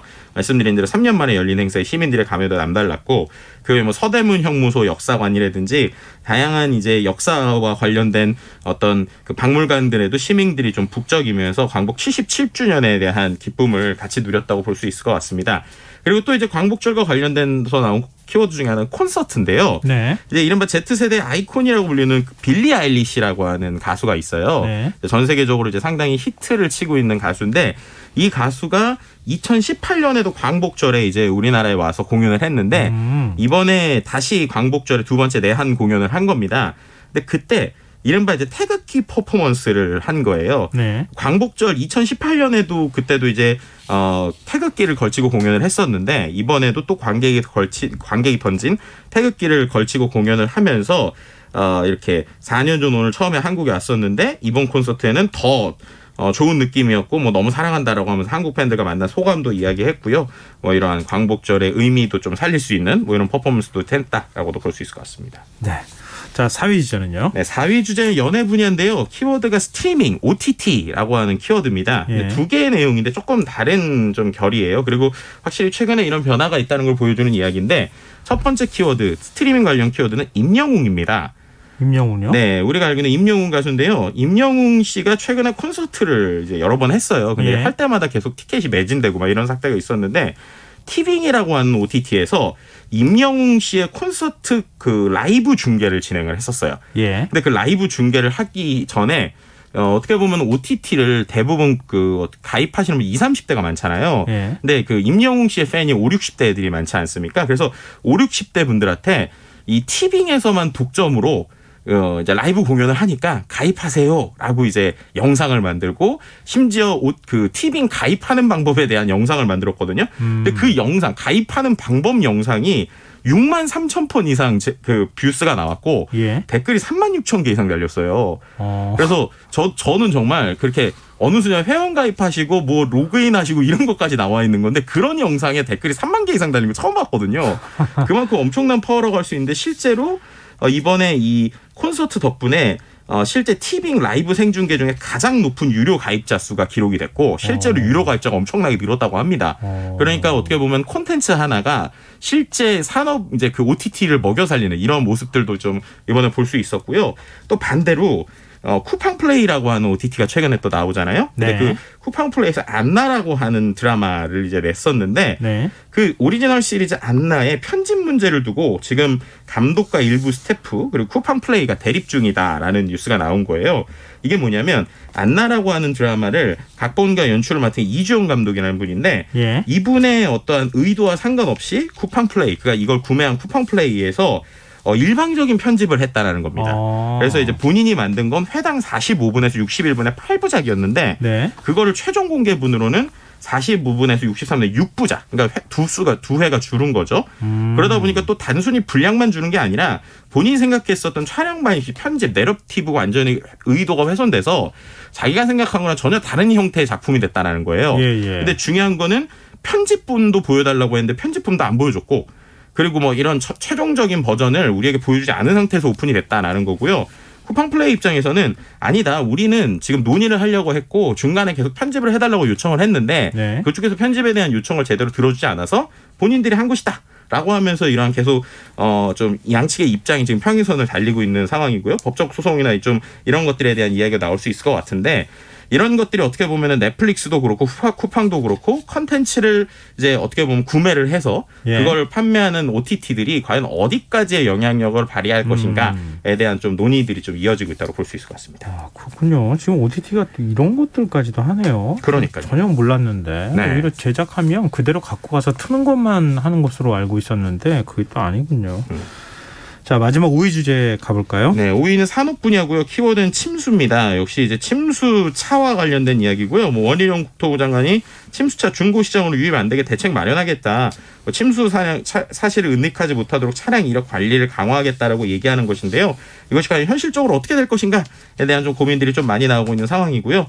또 침수와 관련돼서 침수 가전을 고쳐주는 서비스들이 최근에 좀 화제가 되고 있고요. 그래서 특별 서비스 센터에서 침수 가전을 무료로 뭐 수리해주는 수해 복구 활동들이 나오면서 좀 이슈가 되고 있는 상황이다. 이렇게 말씀드릴 수 있을 것 같습니다. 산업 분야에서 또 다른 키워드가 있어요? 야, 이거 조금 마음에 안 드는 좀 약간 마음에 걸리는 키워드라고 표현할 수 있을 것 같은데 네. 보상 키워드 중에 맥주병과 관련된 키워드예요. 그게 뭐냐면 최근에 강원도 춘천도로 한복판에서 맥주병이 우르르 쏟아져서 시민들이 힘을 모아서 깨끗하게 치운 적이 있었던 거 맞아요. 화제가 됐죠. 근데 이게 2달 전에 춘천에서도 비슷한 일이 있었다고 그래요. 근데 알고 봤더니 두 번 다 같은 운전자가 낸 사고라고 합니다. 네, 그래서 이제 좌회전을 하면서 똑같이 이제 파란색 상자 수십 개가 쏟아졌었던 것인데 이거를 그때 두 번 다 시민들이 치워줬거든요. 근데 이 부분에 있어가지고 운전자는 그냥 벌점만 맞게 되는 형태라고 볼 수 있을 것 같고 사고가 두 번이나 하는데 주류업계 측은 자신하고 무관하다. 왜냐하면 이게 자신과 화물차주가 계약 맞은 게 아니고 우리는 보험을 다 들어놨다라는 건데요. 알겠습니다. 이런 적재물에 대한 이슈가 나오고 있는 상황입니다. 네, 좀 씁쓸하네요. 네. 자, 이슈이수다. 오늘 여기까지 하겠습니다. 김덕진 미래사회 IT연구소 소장과 함께했습니다. 고맙습니다. 네, 감사합니다. 김성환의 시사야 1부 순서는 여기서 마무리하겠습니다. 전 11시 정각 2부에 다시 오겠습니다.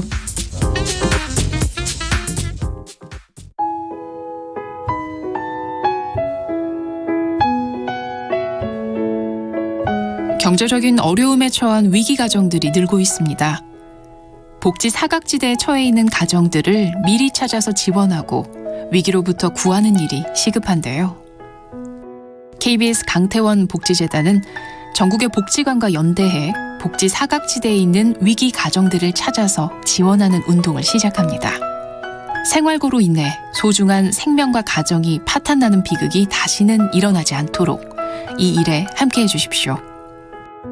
지역 복지 전문가로서 누구보다 위기 가정을 잘 찾아낼 수 있는 복지관과 관계자 여러분들의 많은 참여를 기다리고 있습니다. 지금 바로 KBS 강태원 복지재단 홈페이지에서 신청해 주세요. KBS 강태원 복지재단.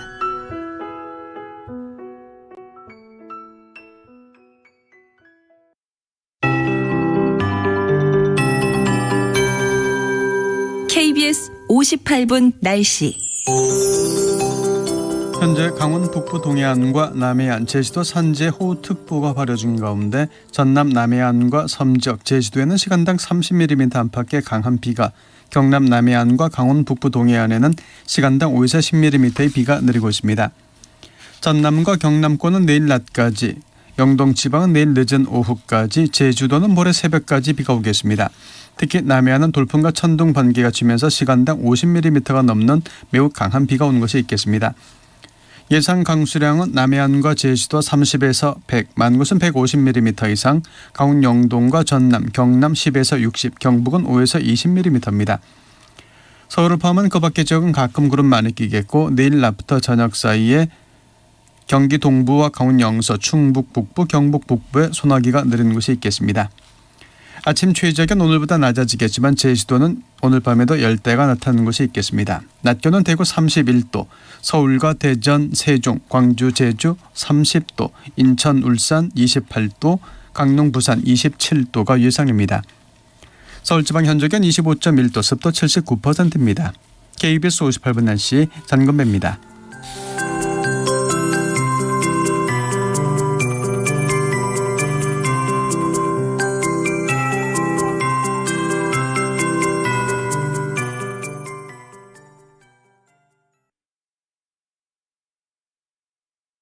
정성을 다하는 국민의 방송 KBS가 11시를 알려드립니다. AM 711kHz, FM 97.3MHz, KBS 1라디오입니다. HLKA.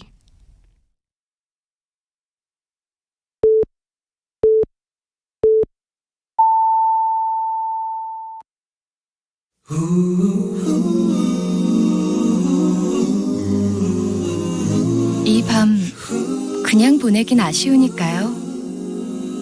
당신의 하루의 끝까지 야무지게 채워드립니다. 당신의 지식 충전소 김성환의 시사야.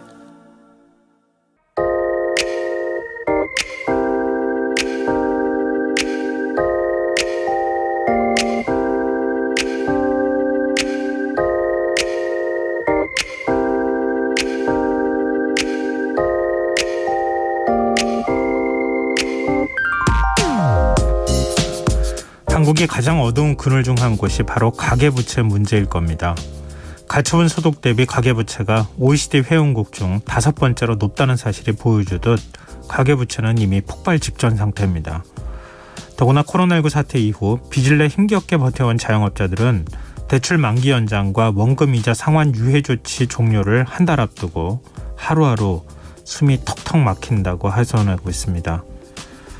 정부도 모르진 않습니다. 역대 정부도 금리 인상기가 찾아올 때마다 가계부채가 터지지 않도록 빚 탕감 정책을 추진해 왔습니다. 문제는 부채 탕감 대책을 발표할 때마다 도덕적 해이를 불러올 수 있다는 반발 여론에 직면한다는 사실입니다. 그런데 이런 상황에서 오늘 아주 흥미로운 기사를 발견했습니다. 한국일보가 서민 채무 지원 정책을 주도한 한국자산관리공사 캠코에 자료를 요청해 역대 4개 정권의 빚 탕감 정책 성과를 살펴본 결과를 보도했습니다.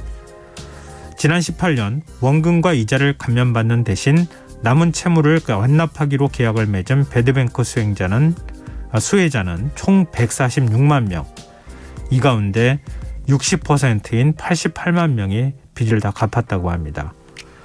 그동안 수혜자들은 통상 절반 안팎의 빚을 탕감받아 왔는데 수혜자들의 상당수가 자력으로 상환이 어려운 저신용, 저소득자라는 점에서 완절 60%는 상당히 높은 수치라고 전문가들은 평가하고 있었습니다. 실제로 수혜자 상당수는 연소득 1,500만 원 이하 저소득층 서민층이었고 고액이 아닌 통상 1,000만 원 안팎의 소액 채무로 파산 위기에 몰린 상태였다고 합니다. 자, 그럼 과거가 아닌 현재 시점으로 되돌아봐 볼까요? 윤석열 정부 역시 역대 최대 규모의 서민 채무 지원 정책 발표를 앞두고 있습니다. 윤석열표 배드뱅크인 새출발기금은 부실 또는 부실이 우려되는 채권을 무려 30조 원이나 매입할 예정입니다. 원금 감면 비율 역시 최대 90%까지 가능해 과거에 비해 30-40% 높은 수준입니다. 역시 이번에도 기금 출범을 앞두고 과거와 똑같은 논란에 휩싸여 있는 상태입니다. 이제 어떻게 해야 할까요? 빚의 굴레에서 벗어나지 못한 4명을 보고 도덕 불감증 우려해야 할까요? 아니면 다시 재기에 성공한 6명을 보고 정책을 펼쳐야 할까요? 지금까지 오늘의 발견이었습니다.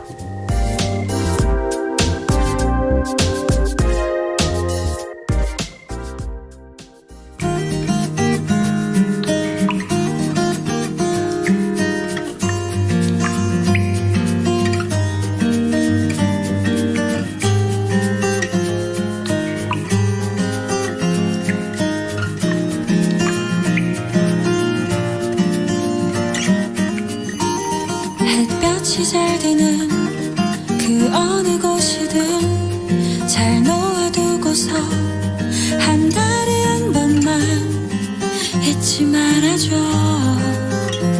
물은 모자란 듯하게만 주고 차가운 모습에 무심해 보이고 가시가 돋아서 어둡게 보여도 걱정하지 마. 이내 예쁜 꽃을 피울 테니까 언젠가 마음이 다치는 날이 있다거나 이유 없는 눈물이 흐를 때면 나를 기억해. 그대에게 작은 위로가 되어줄게. 내 머리 위로 눈물을 달고 속상했던 마음들까지도 웃는 모습이 비출 때까지 소리 없이 머금고 있을게. 그때가 우리 함께 했었던 날, 그때가 다시는 올 수 없는 날이 되면 간직했었던 그대의 눈물 안고 봄에 서 있을게.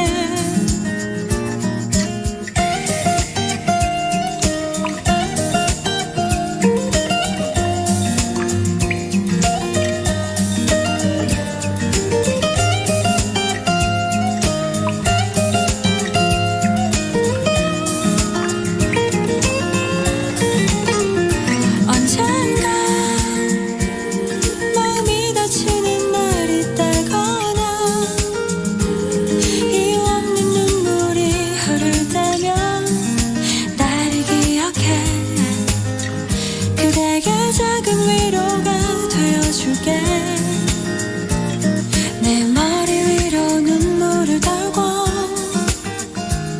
속상했던 마음들까지도 웃는 모습이 비출 때까지 소리 없이 머금고 있을게. 그때가 우리 함께 했었던 날, 그때가 다시는 올 수 없는 날이 되면 간직했었던 그대의 눈물 안고 봄에 서 있을게. 봄에 서 있을게.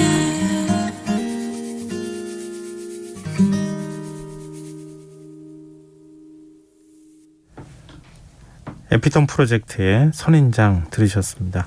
김성원의 시사에는 언제나 청취자 여러분의 관심과 참여 기다립니다. 오늘도 방송 내용과 관련한 청취자분들 의견 계속 들어오고 있는데요. 오늘의 발견 들으시고요. 유튜브로 카미리님께서 코로나로 인한 자영업자들 위주로 부채 탕감해줘야 하는 거 아닌가요? 이렇게 또 의견 주셨고요. 8박구일 파동님께서는 빚으로부터의 구제, 어려운 이야기죠. 젊은 청춘을 구제해준다는 심정은 이해하겠는데 이러면서 좀 엇갈리는 의견을 두 분이 보내주셨어요. 글쎄요. 좀 보는 관점에 따라 좀 다르긴 할 것 같아요. 난 열심히 힘들고 어려운 상황에서도 돈 아껴가면서 빚 갚고 이자 내고 있는데 이렇게 생각하시는 분들도 있고요. 빚을 지고 싶어서 지는 사람이 어디 있느냐. 코로나19 같은 이런 특수한 상황의 경우에 정말 빚을 어쩔 수 없이 냈는데 빚 돌려막기 해야 되는 상황이다. 이렇게 또 내 잘못이 아닌데 이런 상황에 처했다. 이렇게 말씀하시는 분들도 계시지 않을까 싶어요. 근데 오늘 보도의 내용은요. 60% 완제율이라고 하는 거는 매우 높은 수준이라고 합니다. 이런 분들이 만약 재기에 성공해서 경제에 또 다른 기여를 한다고 하면 그것도 또한 그분들로 인해서 우리 사회에 활기가 돌지 않겠느냐. 이런 게 주요 골자더라고요. 참고하시면 어떨까 싶습니다. 네, 의견 보내주셔서 정말 고맙습니다. 계속해서 의견 많이 보내주십시오. 저희가 추첨해서 당첨된 분들께 모바일 쿠폰 선물로 드리겠습니다. 참여하실 문자 번호는 샵9730이고요. 짧은 문자는 50원, 긴 문자는 100원의 정보 이용료가 부과됩니다. 콩 게시판, KBS 라디오 유튜브 채널을 통해서도 무료로 참여하실 수 있습니다. KBS 라디오 김성환의 시사회와 함께하고 계신 지금 시각은 11시 8분입니다.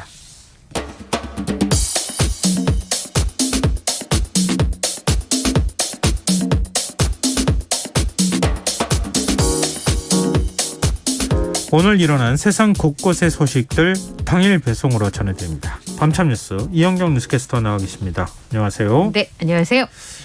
오늘은 코로나19 소식으로 좀 네, 시작을 해봤으면 어떨까 싶어요. 네. 코로나19 위중증 환자 수가 112일 만에 가장 많은 숫자로 집계가 됐어요. 네.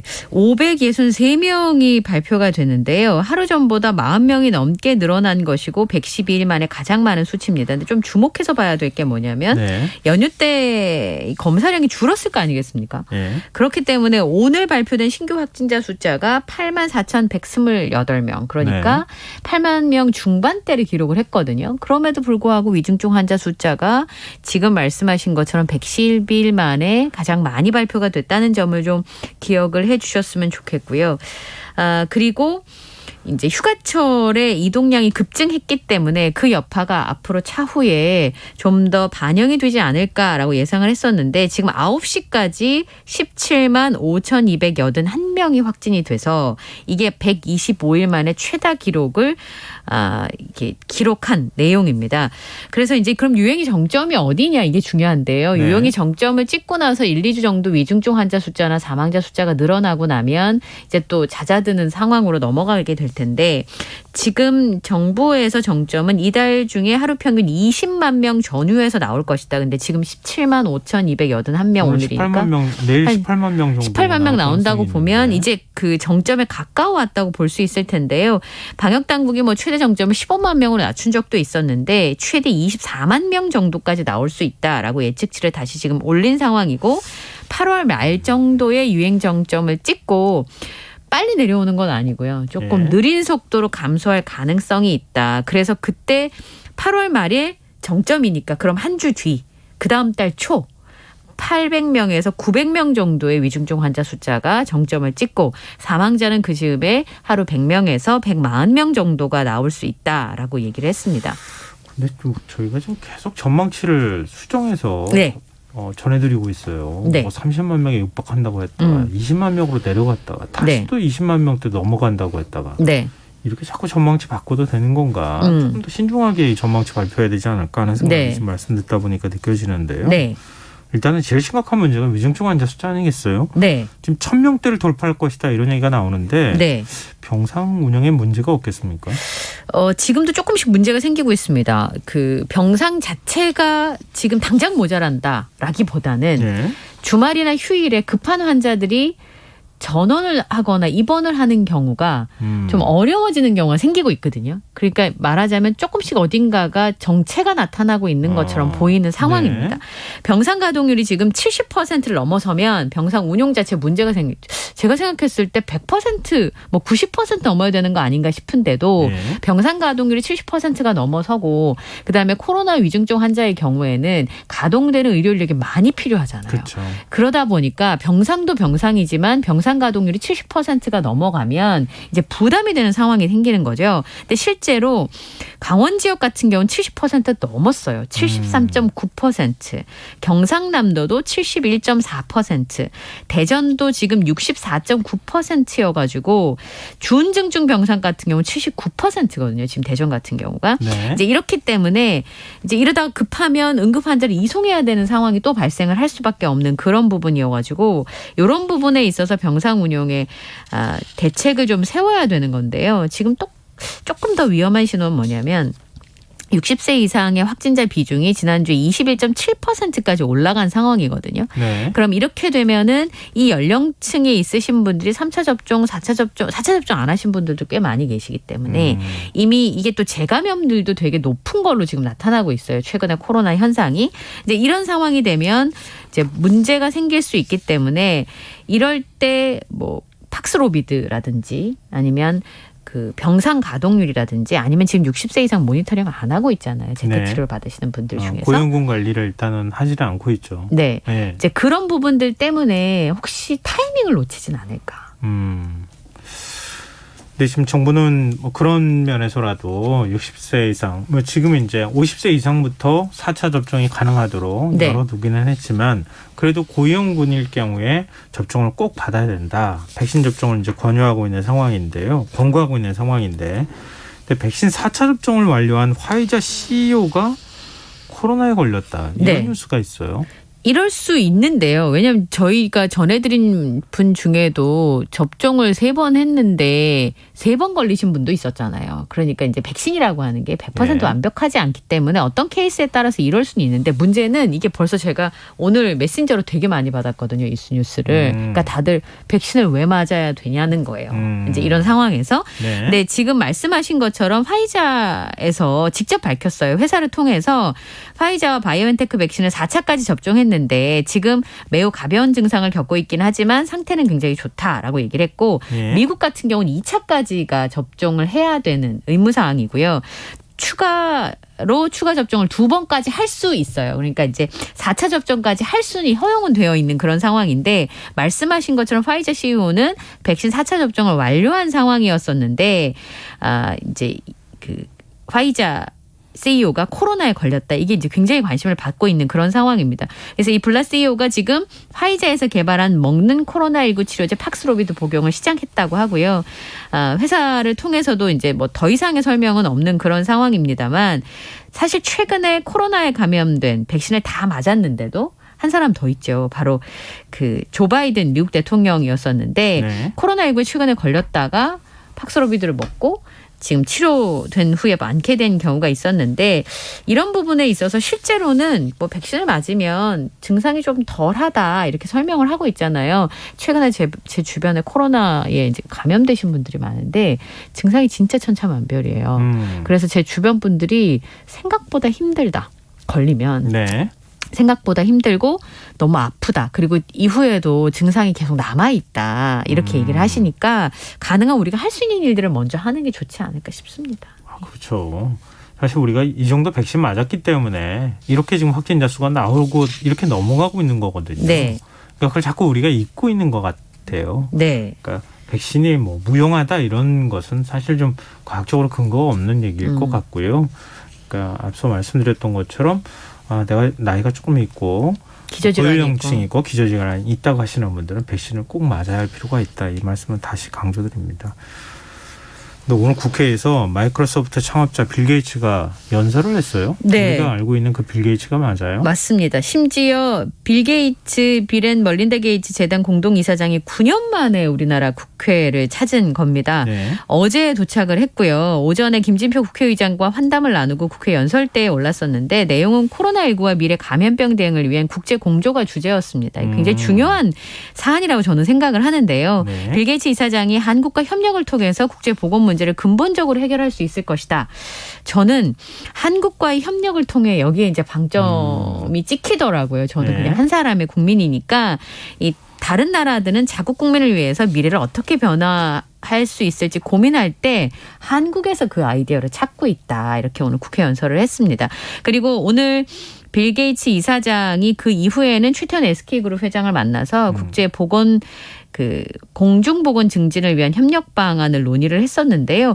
오후에는 윤석열 대통령을 만났습니다. 지난 6월에 전화 통화한 다음에 처음으로 대면하는 거였는데 윤석열 대통령이 빌 게이츠 이사장에게 내실 있는 협력 관계를 갖고 싶다 이런 제안을 했다고 합니다.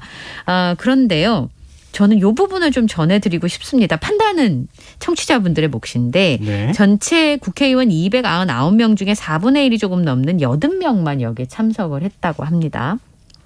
연설 당시에 영상에도 빈자리가 눈에 띌 정도로 많았고요.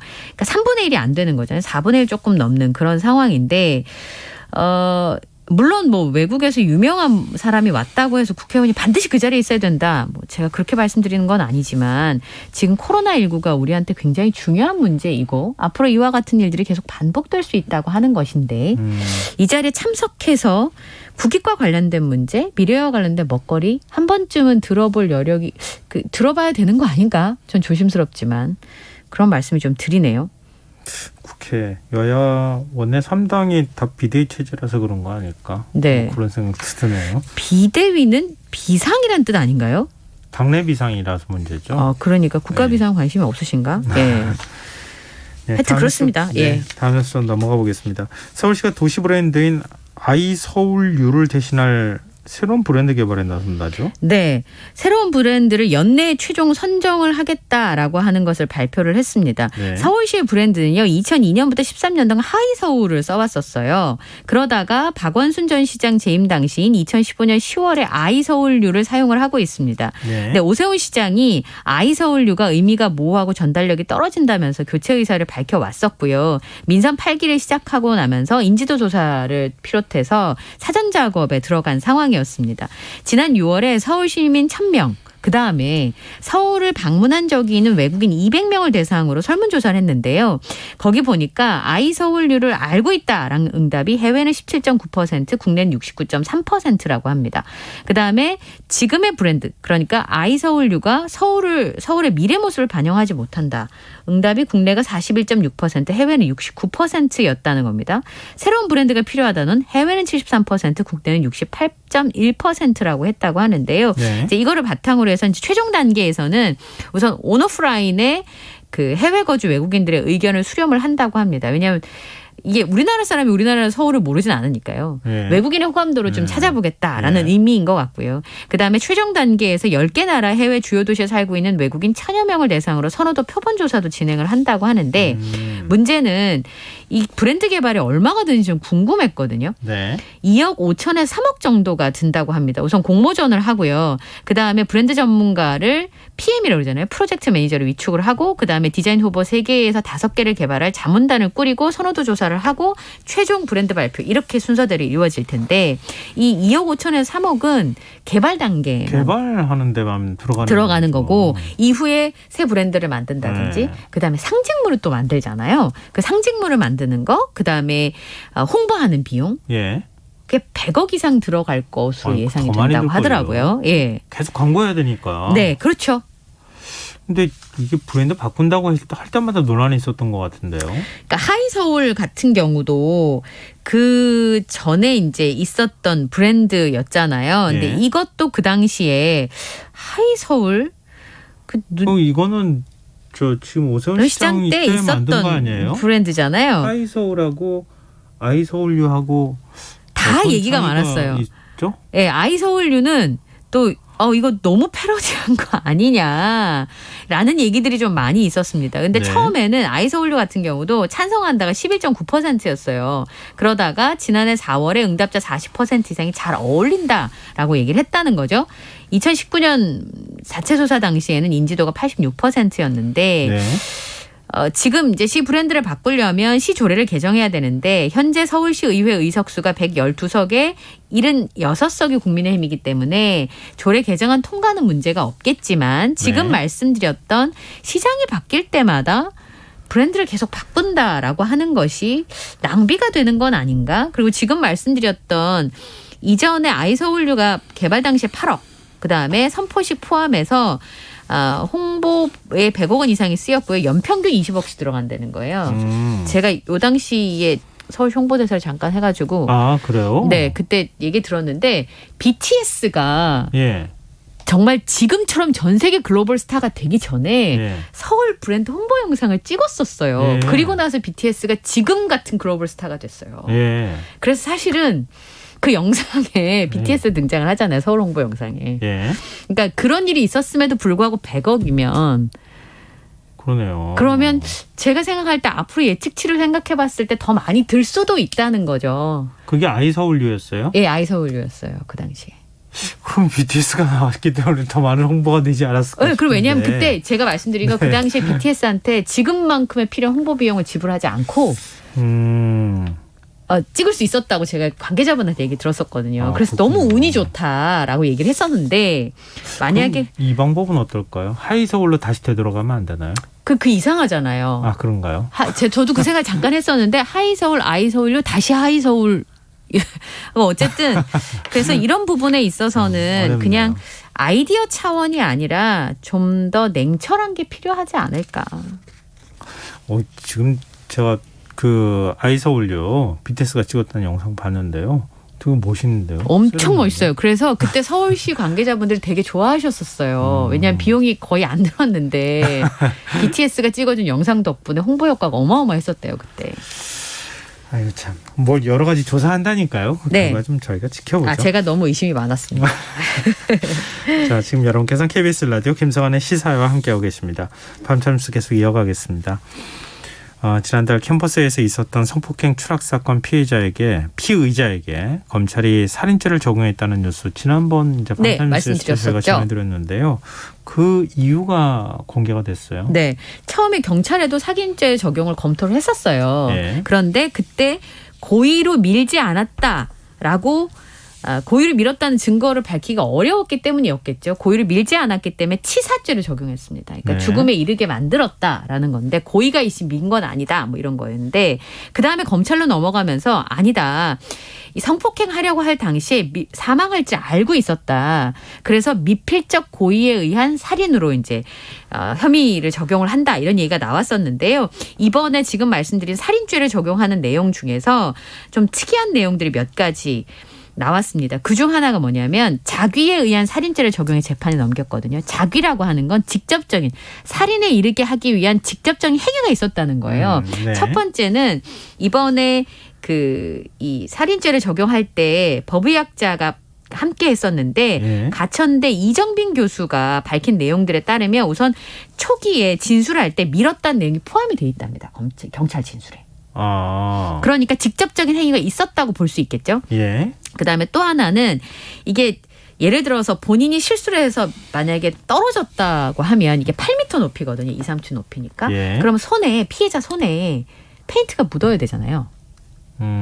떨어졌다고 하면 어디든 잡았을 거 아니에요. 네. 올라가려고 하더라도. 예. 하나도 묻지 않고 자의에 떨어질 의해서 떨어졌다고 하면 내가 만약 실수로 떨어졌다거나 하면 실수로 떨어졌으면 잡으려고 했을 것이고 예. 만약에 내가 혹시라도 자의에 의해서 그랬다고 하면 어딘가 잡았든지 올랐든지 했을 때 난간을 넘어갔어야 되는 상황일 테니까 넘어가야 되는 손에 뭔가 묻었어야 상황이니까 된다는 손에는 거죠? 뭐가 묻어야 되는 손에 네. 아무것도 묻지 않았다는 거예요. 페인트가. 그리고 배에 창틀에 눌린 자국이 있다는 거예요. 그러니까 이거는 누군가가 밀지 않으면 그리고 누군가가 밑에서 끌어올려서 창틀에다 이렇게 사람을 얹으려고 했을 때 배에 상처가 이렇게 눌린 자국이 있을 수 있다는 거예요. 창틀 상처가. 네. 합리적으로 생각해보면 이해가 되는 내용이잖아요. 네. 이런 부분들을 봤을 때 스스로 떨어진 것도 아니고 누군가가 창문에 끌어올리면서 생긴 흔적이라는 거죠. 배의 흔적들이. 네. 그리고 아까 말씀드렸던 것처럼 경찰 수사 기록에 담긴 피의자의 진술에 밀었다는 내용이 포함되어 있고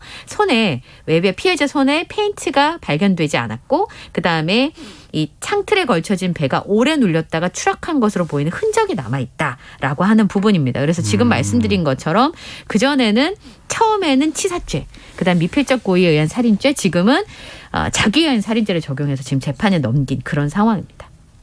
지금 피의자는 기억이 안 난다. 네. 집에 돌아온 것밖에 모르겠다. 네. 이렇게 주장하고 있는 상황이기 때문에 네. 일단은 검찰이 그렇게 기소를 한 거죠. 현장 네. 상황을 복기를 해보니까 이제 그렇다고 하는 거니까요. 네. 아마 재판 과정에서 검증을 다시 하지 않을까 이런 생각도 좀 들긴 하는데요. 네. 일단 첫 재판은 언제 열리는 겁니까? 다음 달 1일 오전 11시 30분에 첫 재판이 열리게 되는데 가장 중점적인 내용은 지금 말씀하신 것처럼 과실이냐 고의냐 이거를 양측이 팽팽하게 증명해야 되는 상황입니다. 네.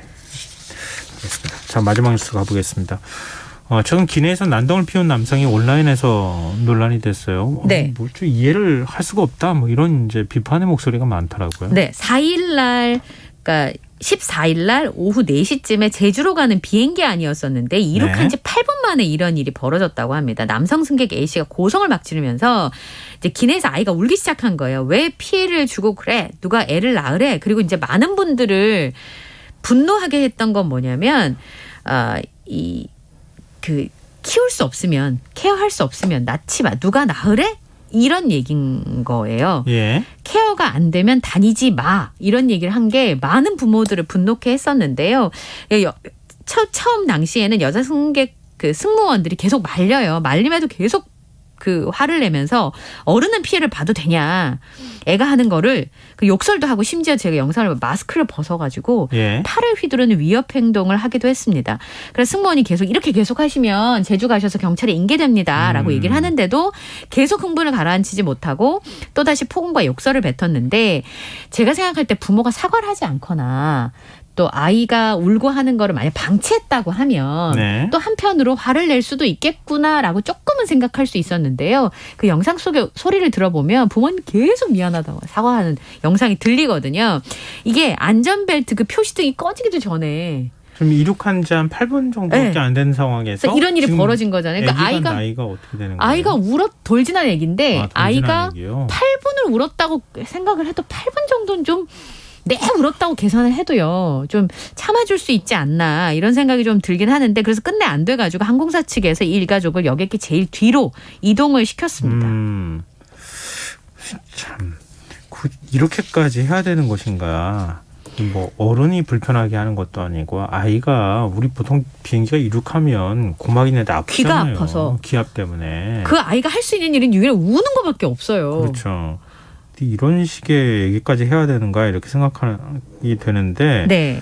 뭐 이 남성 술도 마셔서 네, 술 냄새가 났다고 하면 처음에는 몰랐대요. 근데 나중에 보니까 술 냄새가 났고 그다음에 계속 승무원들한테 폭언을 부으니까 원래 승무원 기장이 3가지를 할 수 있대요. 경고를 할 수 있고 이렇게 하시면 큰일 납니다. 하지 마세요. 네. 두 번째는 처벌받을 수 있습니다. 아까 경찰서에 인계될 수 있다고 고지했잖아요. 네. 마지막 단계는 의자에 묶거나 수갑을 채울 수 있는 권리가 있어요. 근데 폭언을 퍼붓다가 승무원들한테 제압이 돼서 제주 도착 후에 경찰에 인계가 됐습니다. 기내에서 난동을 부리면 3년 이하의 징역 또는 3천만 원 이하의 벌금에 처해질 수 있는데요.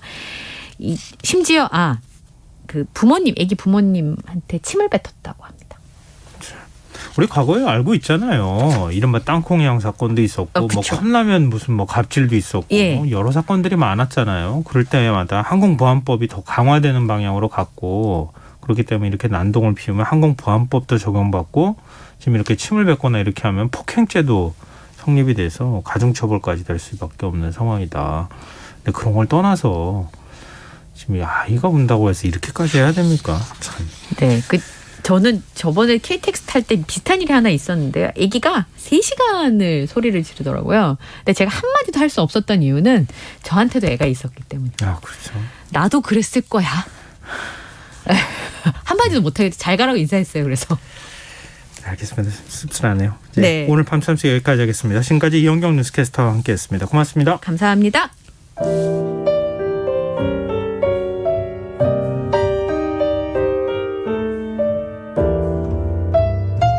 내일의 품격 김성환의 시사야에서 챙겨가세요. 하루를 마무리하는 시간 꺼내보는 당신의 지식 창고 KBS 1라디오 김성환의 시사야.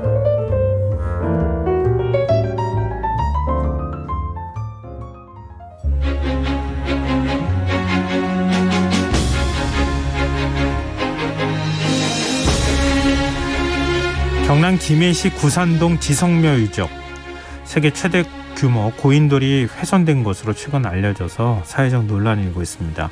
김해시가 문화재를 복원한답시고 고인돌의 묘역 원형을 불법으로 훼손하고 세척까지 한 사실이 드러난 건데요. 왜 이런 문제가 발생한 건지, 이렇게 훼손된 고인돌이 과연 김해시에만 있는 건지, 또 고인돌이 우리 역사에서 갖는 의미는 뭔지 오늘 흔적의 역사에서 자세히 이야기 나눠보도록 하겠습니다. 경향신문 이견 히스토리텔러 나와 계십니다. 안녕하세요. 안녕하십니까. 네. 이 소식 뭐 기사로 접하신 분들은 어떻게 이런 일이 있을 수 있을까 이렇게 생각하셨을 것 같은데요. 이 구산동 고인돌 훼손 어떤 일이 이전에 있었던 건지 좀 정리를 해볼까요? 2006년에 김해 구산동 택지 개발 사업을 하면서 저 돌이 고인돌이구나 하는 걸 확인한 거죠. 엄청나게 큰 이제 돌이 있었는데 바위죠. 근데 이 김해시 보니까 이 전문가들 보니까 이제 고인돌의 윗돌의 무게만 350톤 정도가 되고 그다음에 고인돌을 중심으로 한 묘욕 시설이 한 500평 정도 이른다 해서 굉장히 대대적으로 선정을 했고요. 근데 발굴 당시에 이 고인돌 규모가 지성묘라고도 하는데 매우 크고 이게 보존하기도 되게 힘들고요. 그다음에 예산 확보도 어려워서 이 도로 이제 흙을 채워 넣습니다. 이걸 복토라고 하죠. 근데 지금 350톤이면은 집채만 하다 이렇게 표현해도 집채보다 더 크다고 볼 수. 집채보다 더 크다 이렇게 표현할 정도로 이렇게 큰 고인돌인데 이 고인돌을 다시 이렇게 묻었다는 거잖아요. 그렇죠. 그러니까 고인돌을 묻은 게 아니라 흙을 그 주변에 흙을 다시 묻었다고 하는 건데 그거 언제 다시 드러나게 만든 겁니까? 이 김해시가 도비 12에서 한 16억 원 예산을 확보한 게 이제 문제가 됐다라고 할 수가 있는 건데요. 2020년 10월부터 이제 정비 사업을 시작을 했는데 이 국가지정문화재의 어떤 사적 지정을 염두에 두고 이제 유적공원 정비 계획을 추진한 거죠. 그런데 이 과정에서 이 고인돌을 제대로 보관하겠다라고 하면서 박석을 빼내서 세척하고 강화 처리한 다음에 딱딱하게 만든 다음에 이 강화시킨 다음에 다시 박아 넣었다라고 하는데 그 과정에서 이제 유물이 존재할 수 있는 어떤 땅속 지층을 건드렸다라고 하는 거죠. 박석이라는 게 어떤 거예요? 이 박석은 문자 그대로 얇고 넓적한 돌이에요. 그래서 청동기 시대 사람들이 무덤, 즉 고인돌의 묘역을 이렇게 표시하려고 이런 돌을 깔아놓은 건데 보통 큰 고인돌 밑에다가 밑에 깔아놓은 거예요. 깔아놓아서 여기는 이제 묘역이다, 무덤 시설이다 이런 걸 표시하는 거죠. 우리도 보통 보면 무덤에 이렇게 표시를 하잖아요. 그러면서 이제 그 박석 밑에는 문화유물이 존재할 수가 있고. 이 고인돌이 어떻게 보면 또 경남 도문화재이기 때문에 이 도문화재의 경우는 유적이나 유구에 손을 대려면 사실은 경남도 문화재위원회의 심의를 받아야 되거든요.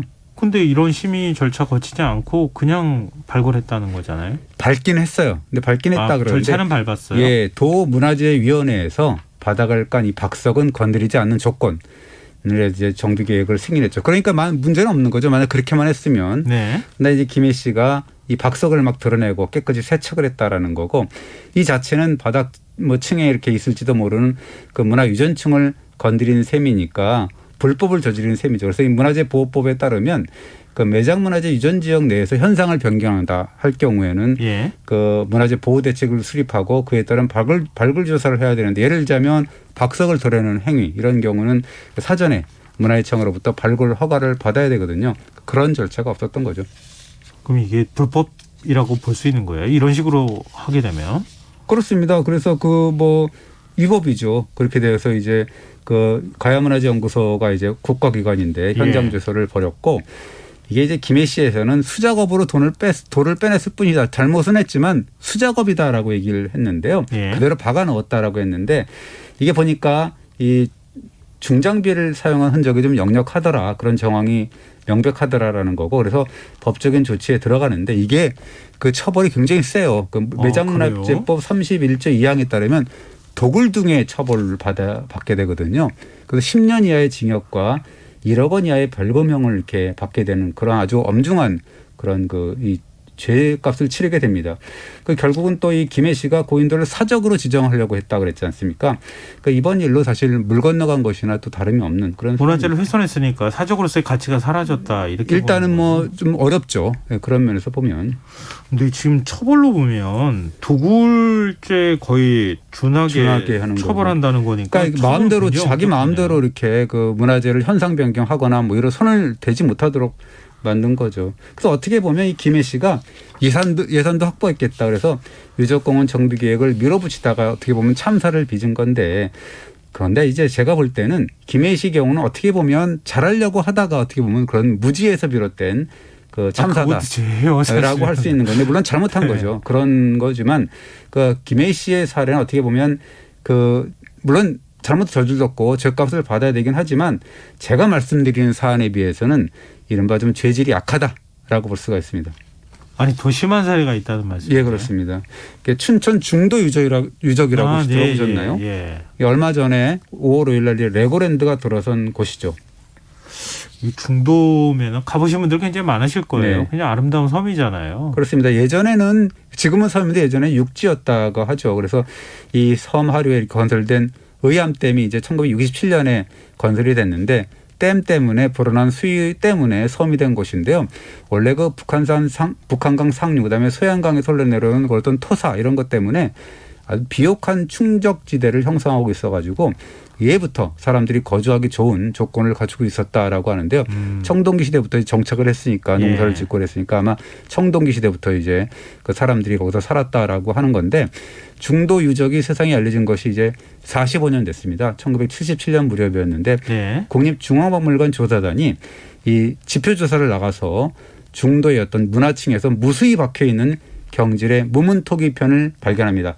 딱딱한 문이 없는 토기편이라고 하는 건데 그래서 이제 이 경질 무문토기에 중도식 토기라는 이름이 붙었는데 이 중도에서 안정적으로 확인된 원삼국 시대라고 하는 그러니까 기원 전후에서 3세기의 삼국시대 초기죠.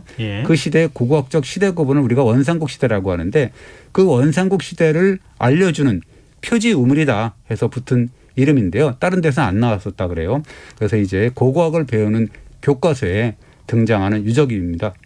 이렇게 특정 그 유적에서 발굴된 것에 별도의 이름을 붙인다는 얘기는 굉장히 중요한 유적이라는 뜻이잖아요. 예, 그렇습니다. 그래서 뭐 1980년대에 국립박물관 발굴 조사가 이어져서 한 270여 개의 유구를 확인했고 2010년에는 4대강 사업에 따른 그 발굴 조사에서 한 200여 개 정도의 유구가 추가로 조사되기도 했죠.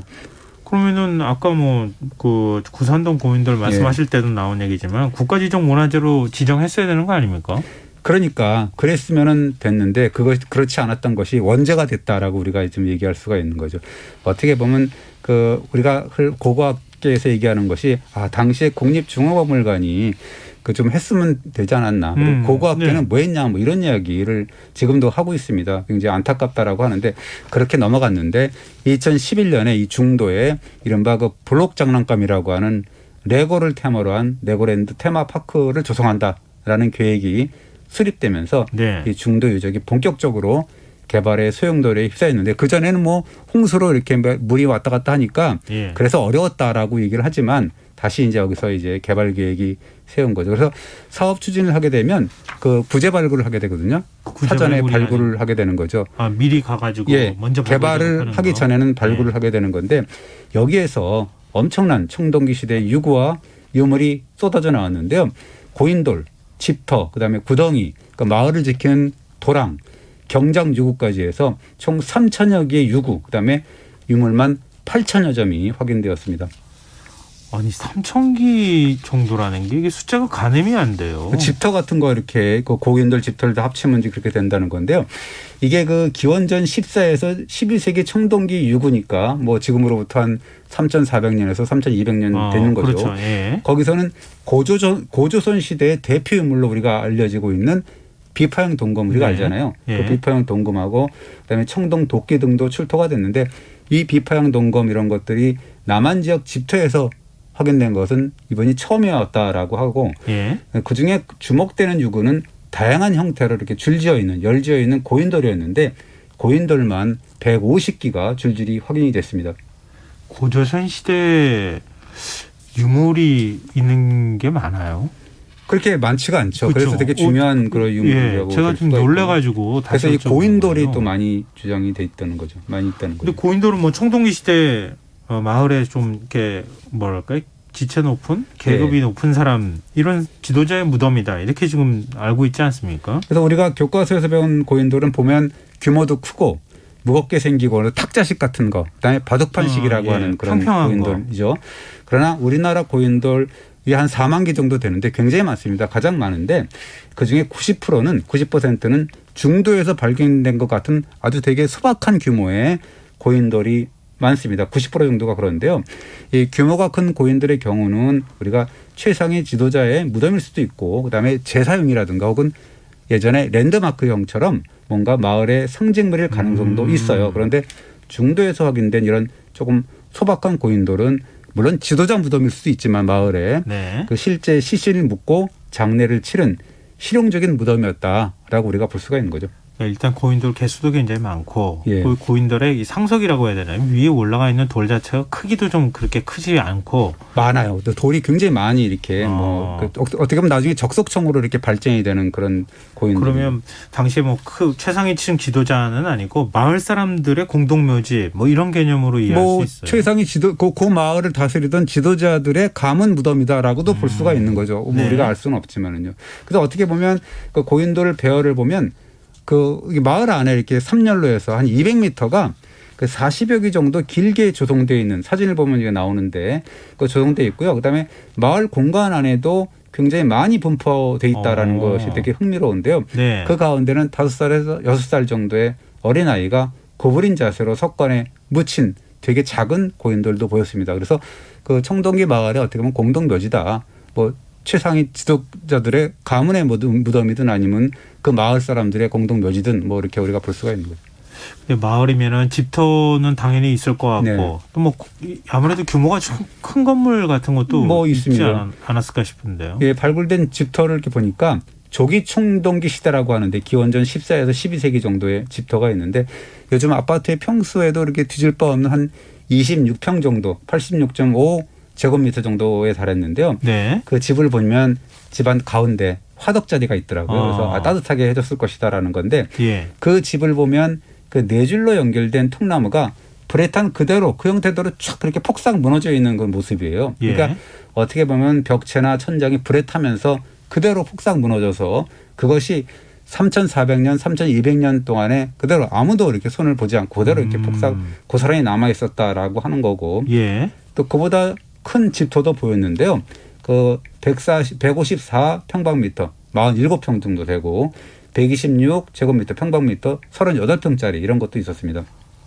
요즘 뭐 중대형 아파트 평수랑 비슷한데요? 그렇습니다. 이게 아까 화재로 폭삭 내려앉은 그 집터가 26평이라고 그랬잖아요. 예. 25.7평이 기준이잖아요. 어떻게 보면. 예. 그래서 이제 38평형, 47평형 하면 요즘 주택 시장에도 어떻게 보면 기준이 되는 그런 아파트 평형이기 때문에 그 옛날에나 지금이나 뭐 이 사는 사람들이 사는 것 뭐 그런 느낌도 좀 들어요. 어떻게 보면 좀 이야기거리를 만들려다 보니까 그렇게 얘기가 되네요. 25평에서 38평, 네. 47평형으로 가고 싶지 않았을까 그때도 그런 생각이 좀 드는데요.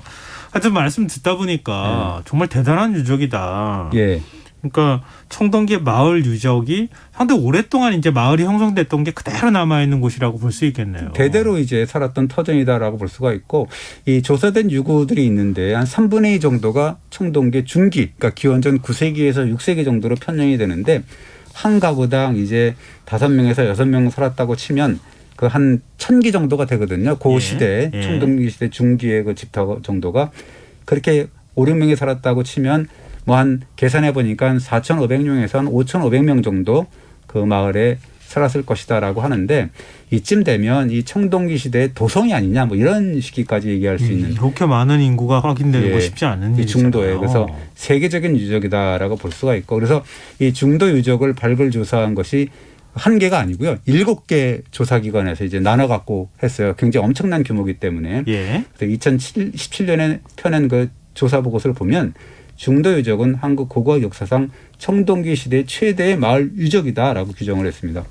그런데 이렇게 중요한 유적이라 그러면 그냥 그 중도 유적 나온 전체를 보존해야 되는 거 아닙니까? 그렇게 엄청난 유구가 확인됐으면 그 시점에서 뭔가 서양의 플라스틱 놀이기구 공원 레고랜드를 세운다라는 계획을 적고 청동기를 중심으로 한 뭔가 대규모 유적공원으로 용도를 바꿀 수도 있었죠. 그런데 안타깝게도 개발 계획은 강행이 되고요. 당시에 그 최문순 강원도지사가 개발을 추진을 했고요. 또 2013년 7월에 중도를 방문했던 당시에 그 박근혜 대통령이 레고랜드 사업을 5대 현장 대기 프로젝트 지원 사업으로 이렇게 그 사업을 독려하는 그런 일이 있었거든요.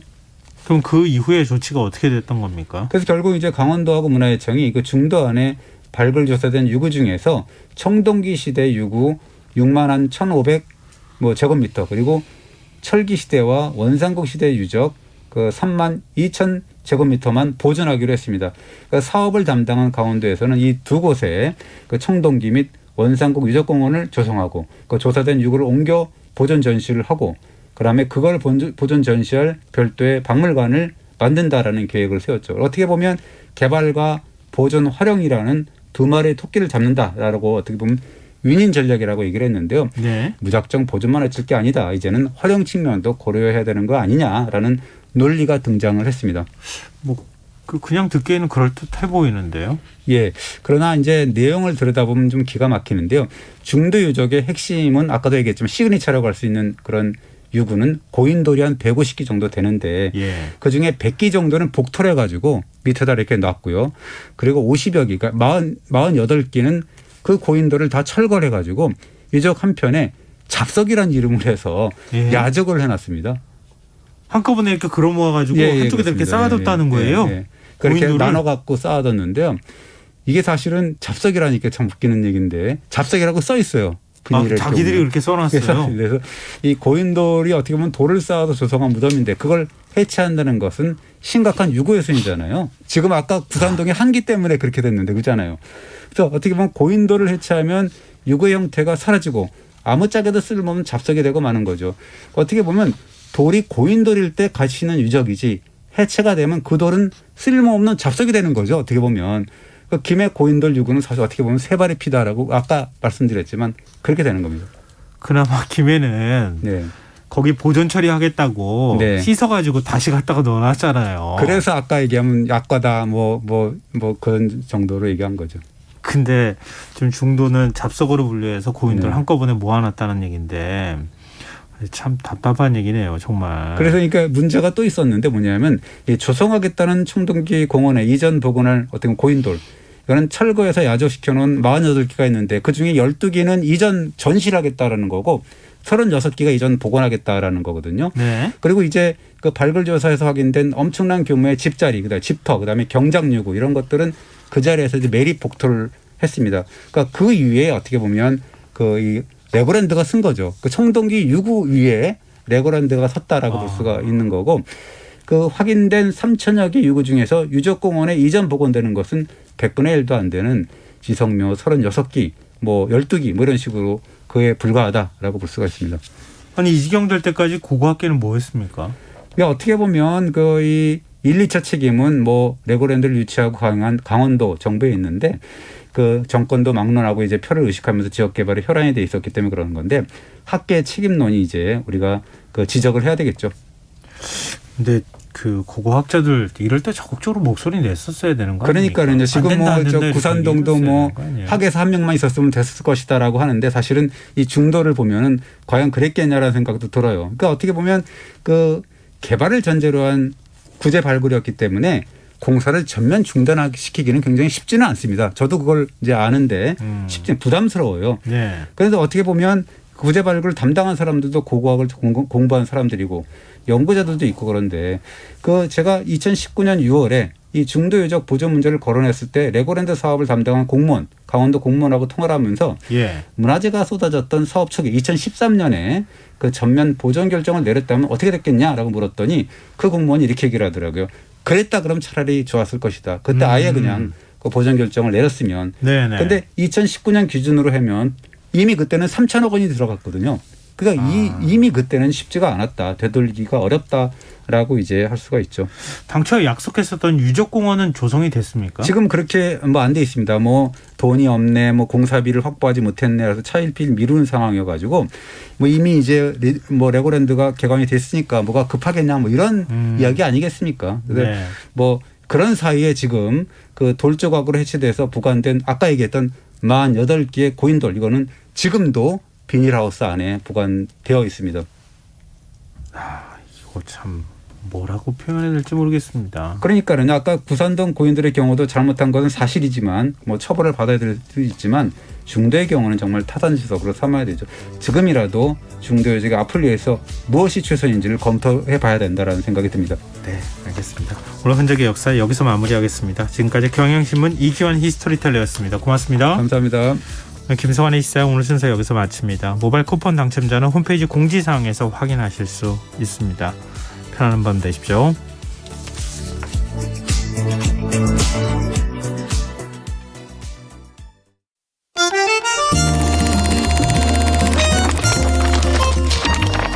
이다혜의 영화관, 정여울의 도서관.